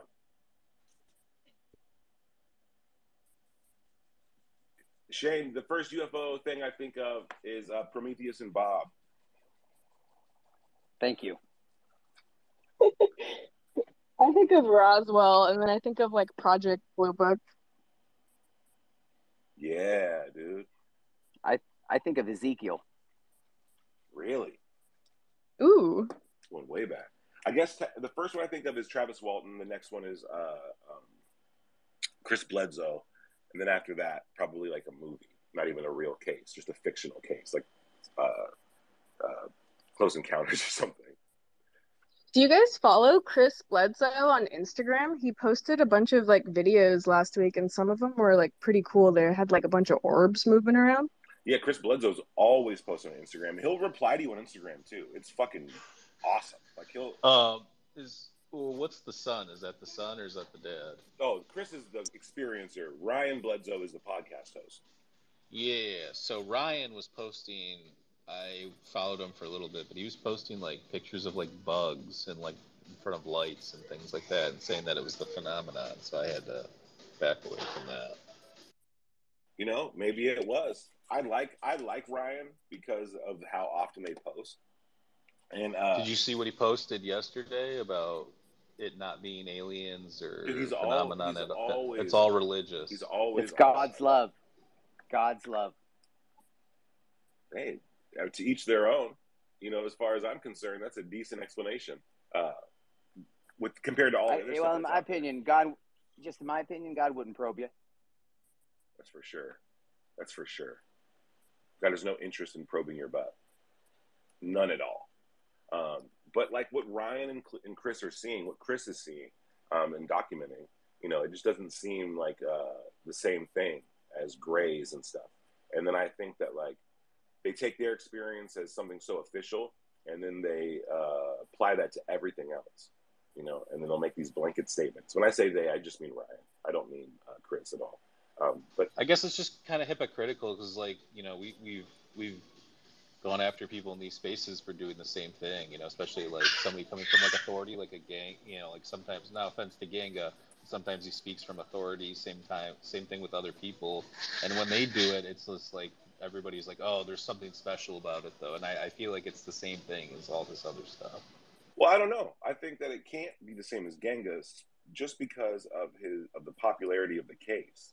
And you know, I don't know of any CIA officers going and visiting Ganga and you know saying like it's the real deal. But I know I can name a couple, right? People who are visiting openly visiting the Bledsoes, commenting and researching and stuff like that. So to me, there's like a lot more reason to believe that, you know, although Ryan, or they might make a post about a bug here and there, that there is a lot of interest in the area, because there seems to be some events going on in that area, where the same can't be said for like the random, you know. From what I've heard from people in the know, it seems like Chris had a real experience that is not to be doubted. However, since then, it's almost like kind of recapture that, or trying to play off of that. So maybe it's a little bit more of, yeah, there was something real that was initial, but then all this stuff since then has been kind of like exaggerated. I don't know if that's a good word, but something along those lines, where it's like, yeah, I don't know. That's just what I've been told from other people. So right on. Now, what's your opinion on like Jim Simivan's interest in Grant Cameron? You know what I mean? What do you think about their opinion? Again, a lot of these guys that I hear that are supposedly like in the know, some of the esoteric and ancient stuff they say doesn't really align with somebody that's actually done research. So are they just being told this stuff and they believe it, or are they doing their own research and, you know, there's something to the, I don't know. I honestly, I don't know what's going on with all that. Like, because like, if they are interested in it and it is being portrayed as religious, are they going along with that narrative? Like, it's confusing on a couple different levels to me. Yeah, they're going along with it. So they're experiencing something that's giving them a specific impression of what's going on. That impression is flavoring how they look at things of the past, and they're able to come to conclusions about what was presented and what was misrepresented. I know based on just looking at Ryan's post, that he believes that there has been an effort by human factions to control the narrative by controlling bits of history and stuff. So if they didn't want you to look at Hathor in a certain way, or events or structures in a certain way because they gave away too much information. Yeah, but like how much does he actually, like, that's what I'm saying, like how much does he actually know about Hathor from like the text? Like we are again, able but to Mike, decipher. I guess it's apples to oranges, because you're saying that like because of your studies that you know X and Y, and you know. I'm not saying because of me. I'm saying because of people that have devoted their whole life to this topic and have been able to decipher hieroglyphs through like the Rosetta Stone and actual research, that some of the shit that they say, you know, like there's the Temple of Hathor, like there's actual knowledge to be gained from these places. And I just don't, whenever it's talked about in the most woo of woo ways, and there's no credence to some of the stuff, in my opinion. I'm just, you know, like I said, like I'm not trying to push back, but it's like at some point, you know, we're kind of hypocritical when we you know, it's like we believe some people but not other people. I've heard people say crazy shit along the lines of that stuff, and then we go after these people in these spaces. So I'm just saying, like, I guess it's just not as consistent, or, you know, I don't know. That's just my opinion. Well, dude, I went after Zile because she was on about, we were talking about something, and she popped in and was on about, you know, oh, there are different races and all these different things, and it's all this, it's this, it's this. So I go, well, hold on, I couldn't tell if you were talking from a historical standpoint or this is your own information. And she's like, oh, like it's oral history plus a channeled being. And I was like, okay, well, that's hard to jump off of. You know what I mean? That's going to be difficult to have a conversation with. Number one, I don't know Zile from anything else, right? I've never talked to her outside of anything. But when it comes down to claims made by people who have been researched, like the Bledsoes and stuff, it's apples and oranges. It's so different because you can say like, oh, I'm interested in Jim Simivan. I'm interested in Grant Cameron. I'm interested in what these people have to say, and you can go off what they've said, how they feel about it. And so like when I approach someone like Zile or approach, you know, Ganga, I have one point of reference, you know, my point of contact right there. But if I'm looking at a case like the Bledsoes, I got a ton of different points of reference to go to say, oh, I could add, there's some weight in this basket. There's something here. Because it's not just random. I guess this is the where we kind of divert. I guess you have a little bit more faith in what those people, their cognitive biases and things, like, you know, like you have a little bit more faith that they're actually in the know about some of that stuff. And I think that they're just human beings and they're subject to the same biases and, you know. And you're referring to like Grant Cameron and Simivan and stuff, like taking their word for it. And I'm not even saying that they're wrong. That's not what I'm saying. I'm just saying that, like, for me to take somebody at their word about that, especially something like that, that it's this religious thing and it's not the phenomenon, even though it was, you know, it was rolled out as the phenomenon and now it's completely religious. Like it's just, I don't know. It just seems like it's trending in a very, I don't know, You religious have to way. consider too, like the Bledsoe's background is rooted in Christianity. Like that's their background of what they were like raised with. So So is mine. I mean, I was raised Catholic. That doesn't mean you can't divert and do the yeah, homework. I mean, totally. But I think too, it's like you have to. They probably are equating or correlating these experiences to what they to their faith, because if they still believe in their faith, then they're going to You're try to making, integrate it. and Nora, you're making my point right now, which is the whole Jacques Vallée, the thing you'll Yeah. interpret the thing as if you would know, you know, or something you've studied, or some way that you would know something metaphysically, which would be for them something spiritual or something. But I'm saying this is happening every day across the world. Why are they just fascinated with them? Is it because of the religious components of it, or You you know, have like to, but Mike, this is the interesting thing. It's like, this is exactly my point, right? Is that there are people who are professionals who look into this stuff at a professional level. There are people who don't have time to waste, who spend time at the Bledsoes. There are people who are looking into this subject at a very deep level, who have more knowledge than you, a book, or anything, because they have experience, right? We as researchers can sit here and rest on our laurels of all the books we've read and say, oh, but it didn't match up to this, and I know this, and do your research. No, you're saying think like you. You're saying like, I researched this stuff to a certain degree, and this is my conclusion, and I think that I have the answers here. Well, they're saying the same thing, right? You're going off of other people's information. no. I'm saying I don't have the answers, and I'm saying I don't think that they do either. Again, so that's exactly the same thing, Mike. You're saying that because you couldn't figure it out, they can't figure it out. And this is what I'm I this is think what I'm what saying. Mike is saying is like they're very confident with the way that they portray like the light beings, like the way that like Ryan talks about like divine femininity and like love conquering like fear and hate, and how like the government is trying to like rouse just like anxiety in media. I think he was thinking more that's about. the other thing about Ryan too. Like Ryan says like things that are in complete opposition of things that he's said in the past. And like one minute he's saying, "Oh, I have all these connections to CIA," and then the next minute he's like saying, "They did this to me and they did that to my family and this and that and that." So it's like it's very confusing. Not to me. Not to me.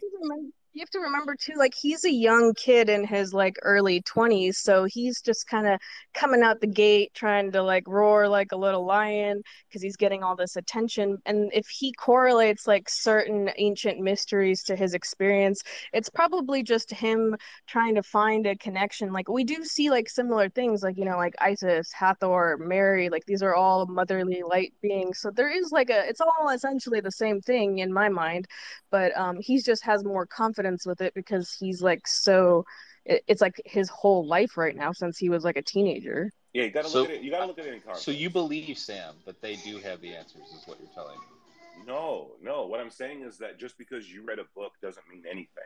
That this is an experience. It's not about a book. I've had my own experience. I feel you, but what I'm saying is you're comparing your knowledge of ancient history and things that Ryan is bringing up again and saying let's re-examine this due to information. I'm saying there's no consistency. Let me finish in the story. Right. So like you're saying that because he's not looking at it like you're looking at it, he must be wrong. Period. Point blank. That's it. Period. And you're saying that because he's not looking at it like you're looking at it, he doesn't have the information, and so he shouldn't be speaking on some of this stuff. That's all you're saying. And while I can agree with you there, Nora's right. The perspective here is that Chris Bledsoe had an experience, something that you agree happened. But then Ryan Bledsoe is now taking the microphone and is using that experience as a platform to create not his own mythology, but his own conversations about his own interests.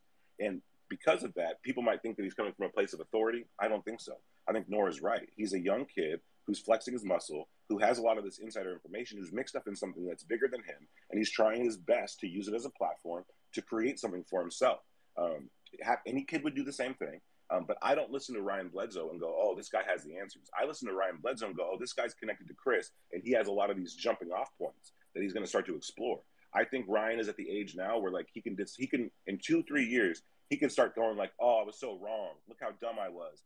That's retrospect. Like, we're going to have that stuff. Everyone has that, especially in that age. He's going to grow up and be like, oh, I shouldn't have been so boisterous about this. I should have been trying to do that. But that doesn't affect it all anyway, in my opinion, Chris's experience or what their conclusions are.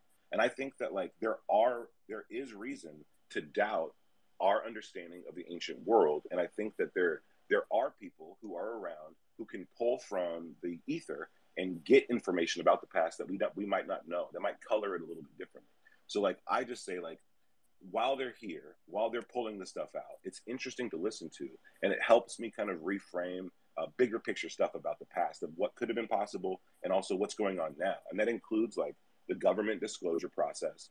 That includes all these three-letter agencies really hell-bent on turning this into something else or something that they want. So the things that they said, I see that they're in the mix in terms of with reality, but I don't watch every video and go, you know, you guys have never seen me share a Bledsoe video. You guys have never seen me share, you know, orb video or anything like that, because I just think that they're experienced. I know, but what I'm saying is, if I started posting fake pictures, like for instance, this is a good example. Tom DeLonge, initially I was like, oh, this is super fucking fascinating when he first came out, and then that Rogan interview didn't do any favors. None at all. And then from there, he started posting fake pictures, Adamski pictures that we know are literally the tops of lanterns. You know, Coleman lanterns. So it's like, why is Tom DeLonge posting this? And then he would delete them, and then he'd post more, and then he'd delete them, and it's just not consistent. And I get the same vibe from this. And I'm not saying they didn't have real experiences or they don't have real experiences. Right. I'm just saying, why are you posting pictures of bugs in flashes and lights and saying that these are light beings from cameras and things like that when it's clearly like an outline of a human being you're walking next to? Like, there's just some things that I'm just saying that don't add up. But again, you're right. That has more to do with the Ryan stuff than it does the Chris stuff. I don't know, other than hearing about Chris's story, I don't know that much about him, you know, personally, other than what I've seen on like Twitter and stuff. So I'm not speaking. He's so much more modest. He's so much more modest. I'm not speaking from like a place of like, oh, I have the answers. Like, I guess that's where, you know, you kept portraying me as like pretending like I've read books and I know what I'm just saying. You're very well read. The stuff that I've heard just isn't consistent. And I have a problem with that, because I feel like there are things that can be drawn that are, you know, consistent or have overlap. That's super fair. And you know, you have to use your own discernment here. When someone makes a claim like this, like to reevaluate your understanding of world history, you better cross-reference that with what you know, right? Because you don't want to let somebody lead you astray, or, you know, let some 20-year-old kid, right, tell you about stuff and you start to, you know, because it's just dumb. You really need to use your own discernment, and like, you have a ton of references to cross-reference and check this stuff with. So you have a lot more reason. By the way, I have no problem with what you said either. I was 20 years old, 25 years old. I said stupid shit. I did stupid shit. I did shit where now I realize, like, hey, that's not, you know, that's not something that I particularly look back on and like, that was truth. You know what I'm saying? Yeah, like, so yeah. We get like froggy. We'll get like really pumped about something. He's spinning his wheels. That's totally cool. I guess my problem is when people, like, you look at the comments and everybody's taking it as gospel. That's where I'm like, whoa, we got to be careful about that. Dude, that's fair. That's fair. But what do you think about, and we'll get to the hands real quick. What do you think about my point that, like, although Ryan's claims might be as outlandish and off the reservation as some of these other people, because of the interest and the history surrounding the Bledsoes, I take it a little bit more seriously than, not serious as if it's true, but serious as if, like, oh, this is an interesting take. This might be his interpretation of this, or this might be something that they were told by a being that was a lie, right? So I look at it as that, because I feel like there is reason to believe that they have access to or had access to some non-physical kind of being, and like that the three-letter agencies are kind of fascinated with this. But, you know, going into it, you know, we know that these I mean, there's definitely something to it. To your point, there's definitely something to it. I'm not debating that. But I don't think it's what Ryan. If I could try to like lower the temperature really quick, just lower the temperature just a little bit, and bring it back a little bit. Going back to Bledsoe, that was actually interesting. The first case that I looked into right after my experience, mainly because it was, you know, really similar. And we mentioned the CIA. I think an interesting aspect is they could have thought that the CIA was there to help them, which one might assume if you had this weird experience and the government's coming in telling you things. And I'm sure that there's a mixture of phenomena that they were experiencing, either the first thing that they experienced, and then experiences after that, there were maybe more seeded experiences, if you will. And then maybe the religious aspect, maybe they kind of bought into it. And the CIA was telling them, yeah, this is like, this is God and all these other things. And they later realized, oh no, we were just wrapped up, led astray, pushed out as a story to try to reframe the whole conversation. And they later realized, oh snap, I was being led down a certain path, down a certain perspective of the phenomenon. And now they may regret that they automatically trusted the government, which is sad to say the least. But I've had, and again, and this is weird because once you start talking about these experiences, it automatically goes to, oh, well, you're trying to say you're special. And I get it. But I will say this for the record, and you don't have to believe me. I don't expect anybody to believe me. But I have this one meditation spot that I would go to every day. And after my experience and after some weird things after that, government agents showed up to my meditation spot. I don't know why. I don't know what that was about. And I do know that there were individuals that approached me trying to push a religious, a Christian specifically, perspective of the phenomenon. And momentarily I was wrapped up in that as well. So I would say that, we should all try to, give a little leniency to these people who are victims of some things that may have happened to them and they were led astray. But it's not to give them all the credit or discredit them completely, but just try to be a little bit more understanding of what people could be really dealing with, some truly unexpected phenomena. Can I point something out real quick? Yeah. I don't know who they were clowning on, but Mike's baby was laughing at somebody, so she was clowning on somebody. It's a he, and yeah, he's watching his show, and he had something to say about the UFO topic. But that's what I figured, bro. He said, Dad, you're wrong. I agree with Sam. That's what I think Mike's baby was laughing because the CIA doesn't help anyone. If they show up, it's not there to help you. Yeah, you got to be careful about that. Now, baby, I'm fascinated with this. It's like you brought up something that I think is really important and very relevant to the conversation, which is that there appears to be efforts taken by some of the people in control and agencies in control to frame this phenomenon a certain way for the experiencers. And I have a theory about that. I think that the phenomenon is not religious, but I think that religion helps people frame and trap the phenomenon and cage it into something by creating a frame of reference for it. And that possibly I wonder if the Christian perspective is the most effective at allowing people to cage this phenomenon themselves. Meaning, like, this thing can get out of hand real quick. Like, what if they know that whatever the Bledsoes are experiencing is something both internal and external, but it's something very powerful, where it might not be exactly what they're thinking. It would help the government, it would help the world, or not the world, maybe the world's too bold of a phrase, but it might help their efforts if the people who were experiencing it were framing it in a Christian, Judeo-Christian way. Maybe it's something to do with how they can control the phenomenon or limit the fallout from it. Maybe that type of perspective, a religious one, not Christian, but a religious one, might help limit the spread of something like the phenomenon, the things that's going on. I wonder that, because it is something that's happening, baby goat. It really is. Like, they are trying to frame this for people in a specific religious way. Sorry, I think that goes into also when people. Oh, sorry, Nora. Really quick, I think that goes also into when people say that the phenomenon is kind of like misleading in a way.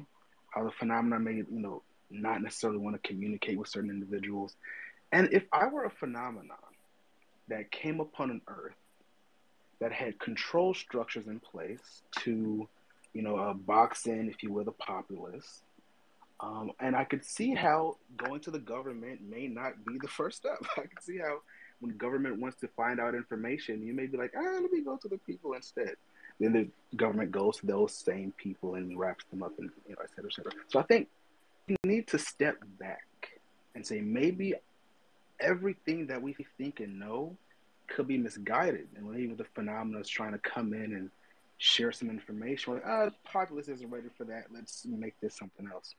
So I just think we should keep that context that maybe our grander organism, the United States of America or whatever other country or organizations, may be trying to take control over something when they themselves may have a contorted perspective of what reality is. And not to say that I know everything, the phenomenon knows everything or anything like that, I just think that when there's a lot of hubris that certain government agencies take and say, well, we know what's best for the people, and we're going to do whatever is necessary to make sure that whatever we think is best will be the truth that everyone believes. And that frightens me. I know some of the people involved in this. I don't know how that necessarily goes. Not that I know them personally, but I know of them.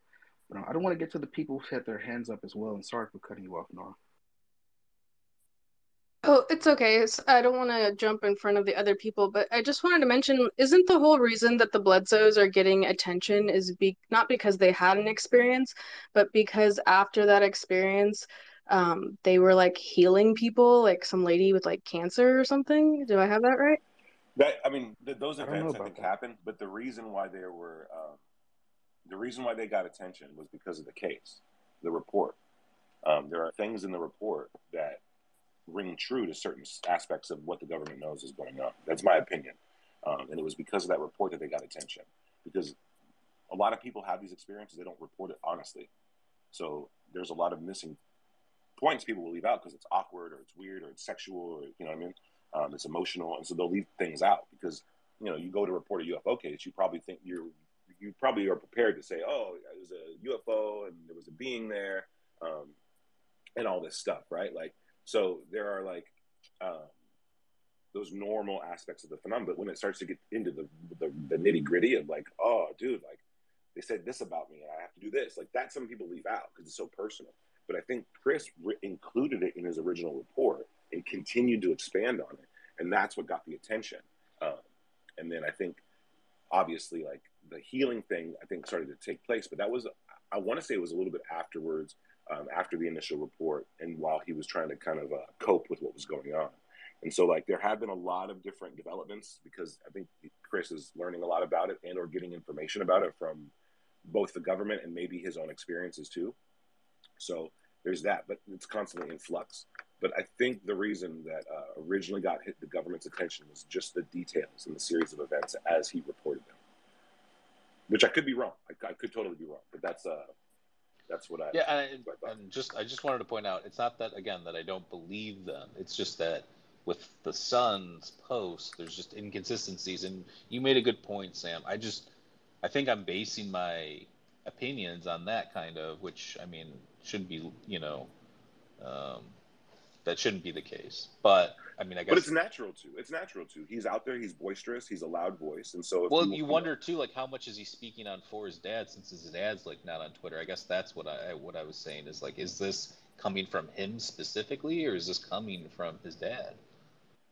Oh, that's a good question. I never got the impression. I looked for those signs, and I never got the impression that he was the spokesman for his dad. I think that his dad's kind of annoyed with him. That's my own personal opinion. I don't know for sure. But his dad's, I'm not annoyed because Ryan's in any way a bad person, but like just because his dad is someone who seems low key and Ryan is really trying to be high key. So that aspect of it alone seems like they're at a different approach, different style right there. His dad is like really soft spoken. Yeah, so super soft spoken. Like, and if you get a chance to hear Ryan interview his dad, it's on an episode. I think the Bledsoe said so, and it's a rare interview.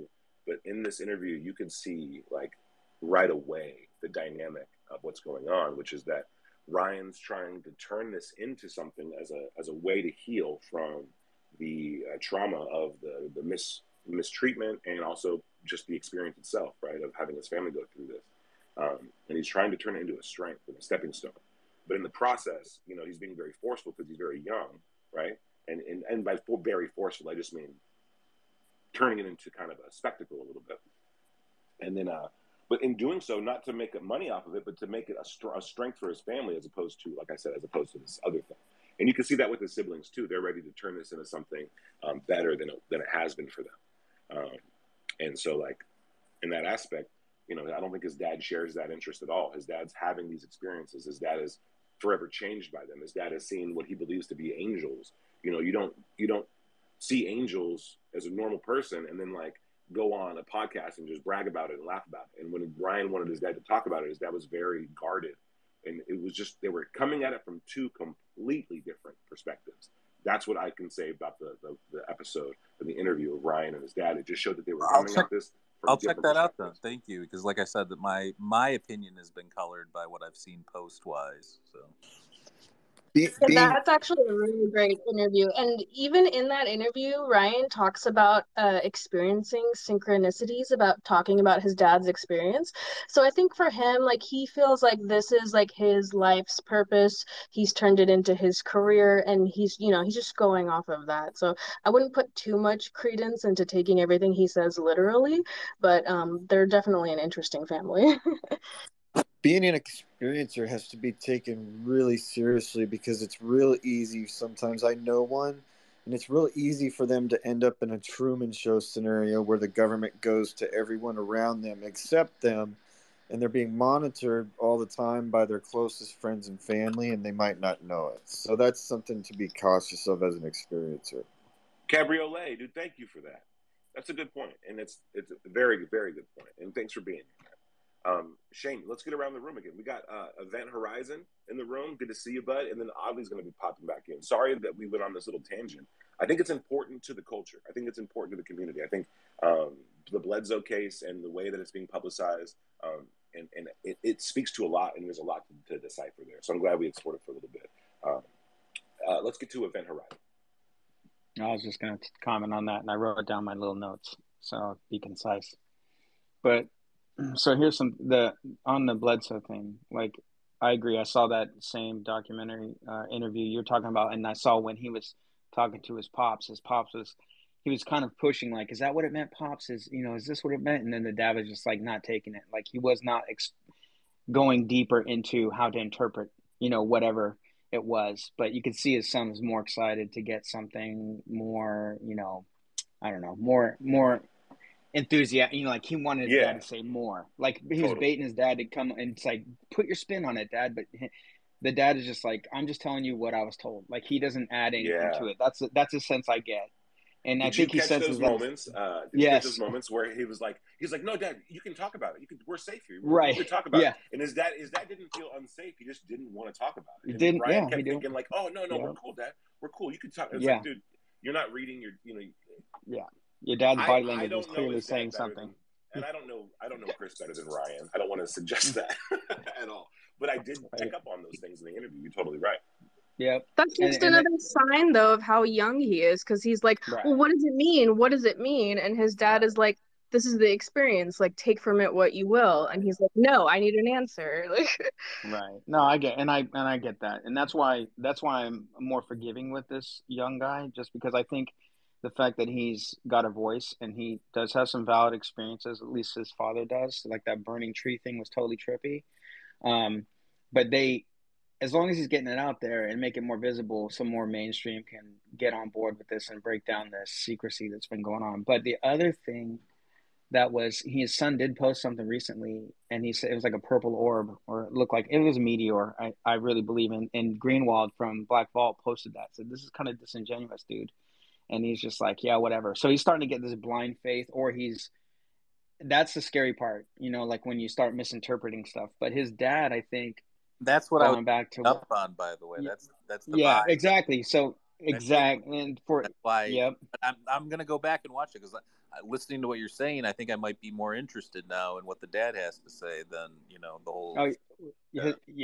His dad doesn't say much, dude. That's the thing. It's like mostly the kid talking and trying to get his dad to recount some stories and stuff. But from what I remember, because I listened to a few podcasts and went deep onto this guy, and it was him talking about his experience.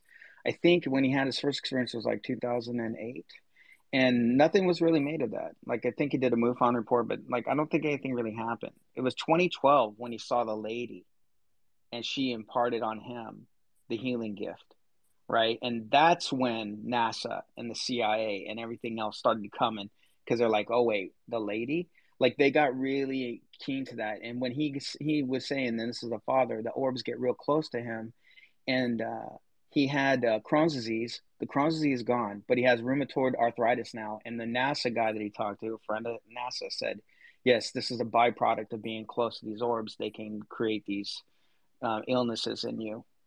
So I don't know that, but that's the thing. So they have the lady, which Jacques Vallée talks about, right? When in Fatima, Spain, Portugal, something like that. And then you have this other group of people like Anjali and UAP Theory who have been engaging because the dude is just like I don't know, he's weird, but talking about the Galactic Federation, which is also mentioned in that alien almanac.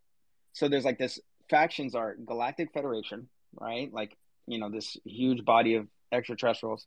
But then you have Bledsoe talking about, this woman who's part of the Holy Trinity, right? So it's so bizarre. And then so when I hear all that, it just comes back to Jacques Vallée saying, this is a phenomenon that's trying to control you and change and just keep you confused. So it can keep doing whatever it wants to do, and we're never going to interfere with it. And that's kind of like where I'm leaning towards, is that there is something here and it's trying to deceive us. I don't know about this whole uplifting of humanity, and like UAP theory says that we're the baddest creation of hybrid ever, and we're going to just, be the best thing in the world and, in the universe. I find that a little bit of wishful thinking. I think as humans, we tend to put a lot of our own emotions and beliefs into things. And I forgot the term for that, but when you see a dog and you say, "Oh, he's so cute. Look, he doesn't want anything to do with the anamorphic." I don't know the word, but someone probably knows what I'm talking about. We're just projecting. You're just projecting. And yeah, exactly. Yeah, anthropomorphizing. That's the one right there. That's the one. So that's all I wanted to say. I mispronounce it half the time I say it, so you're good. In his defense, though, Bledsoe's like, at least they're not like going around saying, "Hey, like, come to my like 3-day weekend camp at my house for $1,000, and you can come like see aliens too." Like, the problem that I have with people like Greer and Jolly, like, is not what they're saying; it's with how they are luring people and getting like money from them to like have these experiences. I find that to be very distasteful. Like they're being evangelical about it, kind of. Hey, listen, I'll make everybody a deal. Come to my house, and for a hug, I'll let you see aliens. Oh, that's nice. I think Stephen Greer had a similar policy. I'm kidding. I'm playing. But yeah. Yeah, so did Epstein, right? Oh my God! Don't go camping with those guys. Wait, you just used me in the same sentence as Epstein, Nora? What the frick? I know Nora's throwing everyone under the bus now. Look, if anyone's gonna be a cult leader, it's me. All right. Oh, that's fun. That would be that's a cult, right? We'd be into that. Me and Leah, we already decided. 200 boyfriends each. Oh my God! You guys are gonna be like, you have a harem. By the way, too. I just want to give a shout out to Amy. What's up, Amy? Alien Girl. Guys, check out her podcast. I put it in the thread. Dude, she's been posting some really cool stuff lately, too. It is really good to see Amy. So who's starting the cult? Nora and Leah? You guys are in the mix? Okay, that's fine. I think people would sign up for that. You guys know what you're talking about.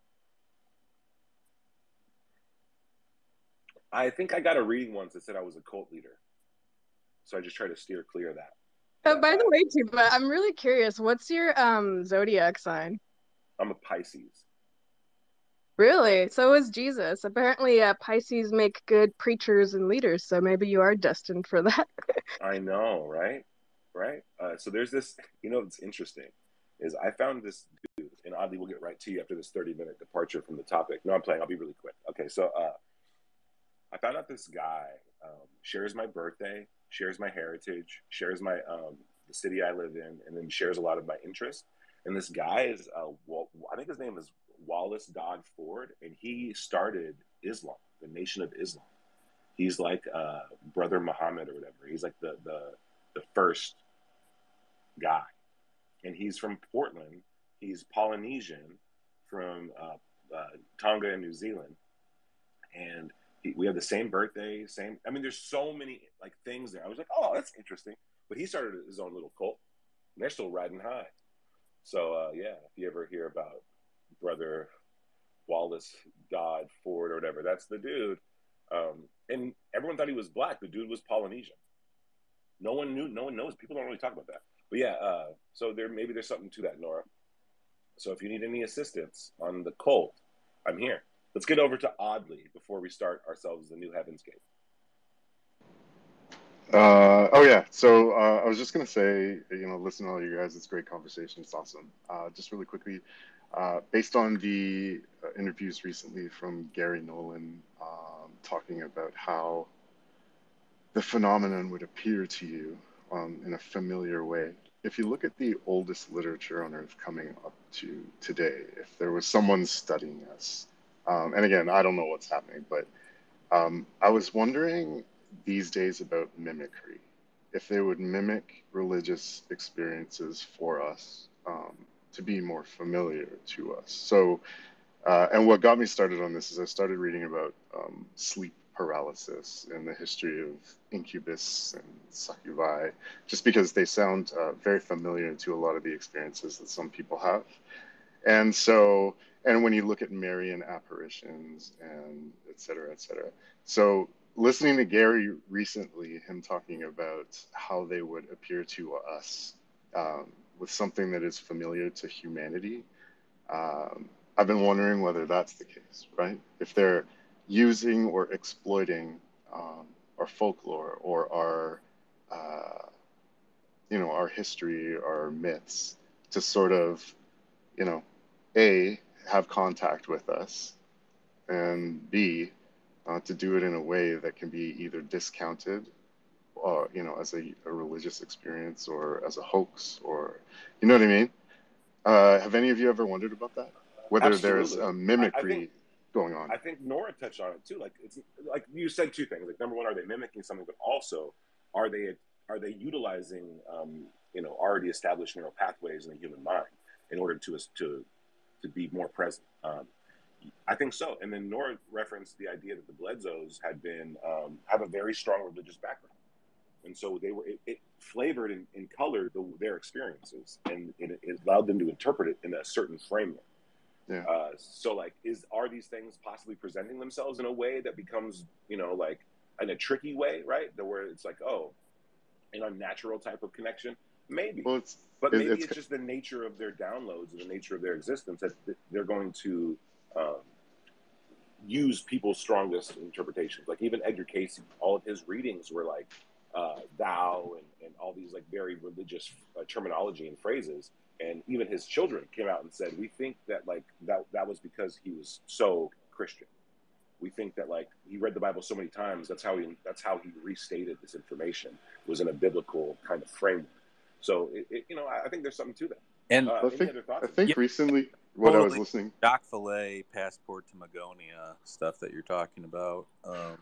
Well, what started it was, you mentioned Semi-Van earlier, and I listened to a few podcasts with Semi-Van on it, and that's a classic sort of sleep paralysis occurrence, right? With shadows in the room and being paralyzed and, being completely convinced that you're awake. So I'm wondering if, biologic effects afterwards are what you would be able to determine like the classic sleep paralysis from, UAPs or the phenomenon, because, they don't, with sleep paralysis incidences, you don't hear too much about biological effects afterwards, except when it's put in the context of these abductions or, And I point out with sleep paralysis, you don't always get like entities and stuff. I've had sleep paralysis twice that I know of, and both times like a white light flushed over me, felt like I was being like pulled into like my couch. The more I tried to fight it, the more it like pulled you back. It's almost like when your like leg or butt falls asleep or something like that. But that happens to your whole body and you're like paralyzed kind of. Yeah. But I didn't experience any like entities. It felt like a interesting like metaphysical experience for sure. But I didn't have any of the entities, maybe because it was like both were actually during the daytime, oddly enough. I didn't get much sleep the night before both of those days. But I also wanted to point out too, you're talking about religion. And I've mentioned this before. I grew up, going to Catholic schools. I went to, I was Catholic religious till I think I went to Catholic schools till I was like fifth grade or something. And then public schools after that. But those, I went to church every weekend with my family and stuff like that. And then the most I ever felt a connection with like God or any metaphysical thing was like the first time I had a psilocybin experience when I was 16 or 15. And I felt like that was like there was something there, and I never had felt that before all the years of studying the stuff, going to church, and I mentioned this the other night too. Like when I was 12 or 13, I realized like how could these people be right, but everybody else is wrong. Everybody else has their own like narrative, and then once you realize that, I became like not religious, and then when I forgot about the whole thing. And then in my like mid to late 20s, I became more like spiritual, if that makes sense, and more open to these ideas, but less interested in actual religion, if that makes sense. Yeah, I guess my point would be somewhat similar to what Tupac was saying, was that, you know, it's obvious that there are pathways in our brains that can create hyper realistic hallucinations, right? We know this. And whether that can be exploited. I'm not saying that your experience wasn't spiritual. I'm just saying we know that the brain can create hyper-realistic hallucinations, and I'm wondering whether this mimicry, they're trying to exploit these things, you know, and piggyback on them. Anyway, that's all I had to say. Thanks. Dude, that's super fascinating. I think that that's exactly what's going on. You referenced Gary Nolan's research. I mean, I believe fully that I am Jesus Christ, and I'm smarter than no, I'm playing. I believe fully that there is a conversation happening between the universe or the ether and our consciousness experience, and that like sometimes the conversation meets in the middle, as opposed to one or the other yelling at each other from across the room. And in those moments, you can speak quieter. In those moments, you can, you know, there's a little bit more. It's more relaxed, more euphoric, and there's got to be these moments where your state of mind or your perception is going to flavor the physical illusion that it appears that we're kind of existing in. And so like centering yourself or getting into a flow state or a hyper creative state, quieting your mind, all this kind of stuff. These are methods that you use to like pull information out of the universe that you wouldn't normally have otherwise. And so really the work of Nolan and Kit Green, I think, suggests that maybe some of these quiet moments, it's not you listening to yourself, but it's other messages coming in that you're able to grasp and grab, something like that. You know what I mean? Like I just wonder. But I think that it is like that. It's more of a, there's something reaching out to us as we reach out to him. I don't know how else to describe it, but let's get over to Nora and see if she's got something popular. Yeah, I just wanted to bring up a comparison because he was asking about like the trickster aspect, and I think your cultural background definitely has a huge role in perceiving the phenomenon. Like for example, like in Morocco, which is a mostly Islamic country, these entities are called jinns, and basically everybody encounters some kind of phenomenon from them, and they are considered intelligent entities. They're basically exactly like humans, but they just don't have like bodies, and they're always like trying to like mess up your day or like screw around with you. And most people, when you don't hear like a lot of reports that come out of these countries, it's because they've already like embedded it into the culture where like they already know what it is and they ignore them, and they basically say like, you know, if you pay attention to them, you give them like more power, but if you just kind of ignore them, they get bored and they leave. And there's different like tactics too, like in Catholicism, you'll have like exorcisms and stuff like that, or just like prayer or like listening to hymns. And so in Islam, they'll play like the Quran, and it's like a guy like singing verses. And specifically, there's one called Al-Baqarah, which is when you feel like if there's like these entities in your house like bugging you, you play this verse being sung. And one of the lines in it is there's sickness in their hearts, and God only lets their sickness increase. They will suffer a painful punishment for their lies. Blah, blah, blah. Do not spread corruption in our land. We are only peacemakers. And my mom always told me that if you're experiencing any like weird paranormal activity, you play these verses in your house, and for 3 days it like kind of like banishes them, and they can't like bother you anymore or like enter your like space. I'm not sure what the 3 days is about. I'll have to research that more, but that's just like what I grew up in, and with the background, that's kind of how I see the like trickster phenomenon, because like they definitely are smart, like in the way that the culture breaks it down. So like they'll present themselves to you in ways that you want to see. A lot of stuff too, like comparing it to Catholicism or Christianity and just like the paranormal world, you'll see people say like, oh, I hear like little girls or giggling, or see like childlike entities, and a lot of investigators will be like straight up, they'll say, oh yeah, that's like a demon that's like pretending to be a kid to like draw you in, so you're like curious about it and you keep interacting with it, and then that interaction gives them like more energy or more life to make them like stronger. And so they usually, because when you think about like if a little kid dies, like why would they be a ghost, right? Like they're so innocent, like they should be like reborn. Like what kind of unfinished business do they have on this earth? So it's usually something masquerading, trying to get your attention, trying to lure you in. You also see this with like Bigfoot legends, how people will see like a light that like keeps bringing them towards like a tunnel or the edge of a forest cliff, and before they know it they're like about to like fall to their death or get hurt. There's just a lot of similarities that I find, and I think that's, I don't know who brought up this question, I couldn't see, I think it was either Event or Baby Goat, but thank you for that question. Yeah, I think that was Oddly. I'm not sure. Let's see. Let's get around the room. We got Joseph in here, and then guys, I'm gonna have to roll out here pretty quick, and I'll pop back in as soon as I can. I just gotta run a little errand real fast. So let's get over to Joseph, and then I'll have to check in with you guys in a little bit. Hey, Tupa. Yeah, I just wanted to comment on the mimicry thing. I found that very interesting that was mentioned. From my own personal experience with these beings, it was very odd. And I'm a very critical thinking person, very skeptical and stuff. So even as I was having this experience, they were telling me directly. Now, I want to be clear on this. They weren't telling me that they were God, but they were saying they are what humans perceive as gods.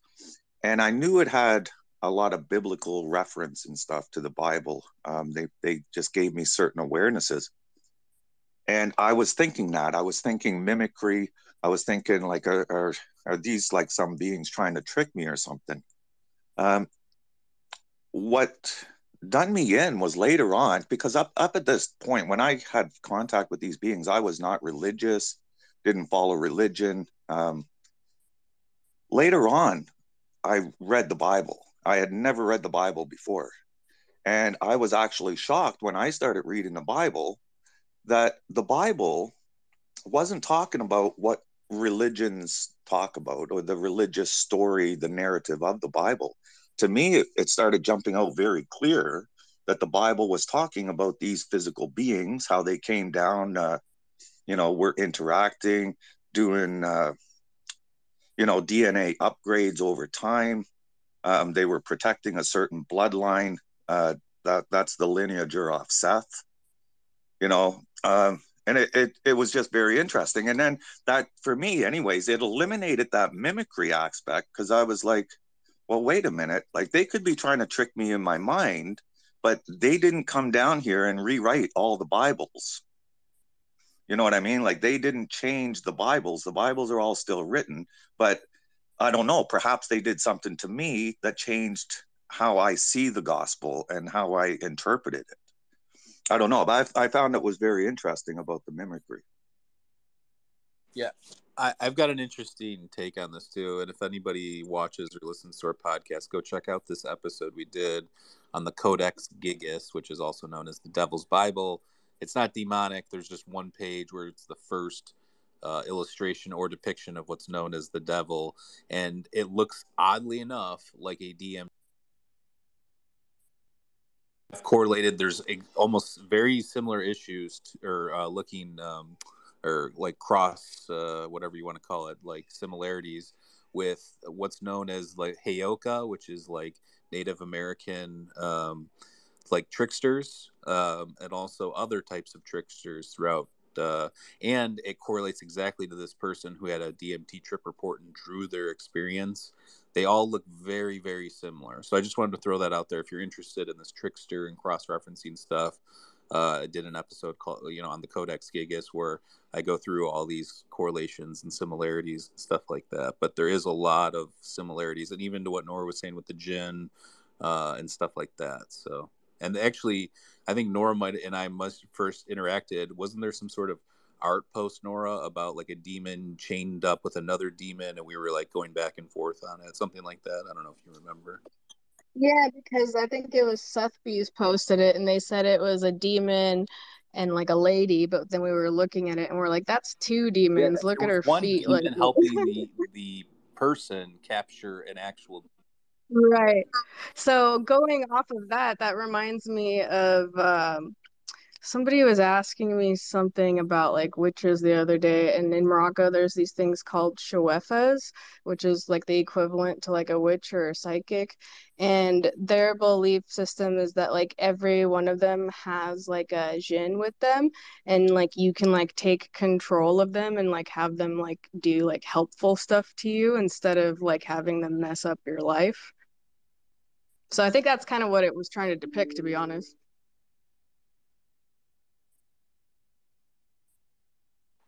Yeah, if I could hop in here really quickly, I love the comparisons of demons and angels and all that stuff. Not literally, figuratively, obviously, but yeah, it's just so interesting how we, in our modern day perspectives, when we see stepping out of ufology for a second, we see so many things in such misguided ways. But when it comes to ufology and these ancient texts, we go, oh well, that's certainly a demon because the people of the past who were right about everything said they were demons, and I go, so it's a little confusing to me there, but I don't know. I just really think that if there's the possibility or the reality of time travel, backwards time travel, then there's nothing stopping whoever had access to advanced technology from going back in time and seeding in this reality that we live in today, this version of Earth, seeding throughout our history certain stories and narratives that then coalesce in today's society where we say, well, those stories and narratives from today's past were talking about these beings from elsewhere, when really it was just probably humans from the future or present or a slight past who wanted to go back and be rulers. And they wanted to rule over certain areas and make sure that their bloodline stayed intact and that, the populations looked and, their cultures were a certain way. I think when we see it in today's society, it's a lot of people kind of dictating the narrative. I don't see what could stop people from dictating the narrative of the past. And yeah, I think we're getting closer and closer to truth as the years progress. It just is so interesting to me that we look backwards and say, well, the way they were thinking was so right, and their perspectives on who was a demon and who was an angel, and yeah, I just think we jump the gun a lot, and we make a lot of presumptions and assumptions on the intentions of a lot of these beings. When again, in today's society, we know everything. We do everything right. But yeah, I'll just leave it there. And anybody who had their hand up, I would love to hear the opinions of everybody else. Yeah, baby goat. It's good talking to you, and I think that's a good point.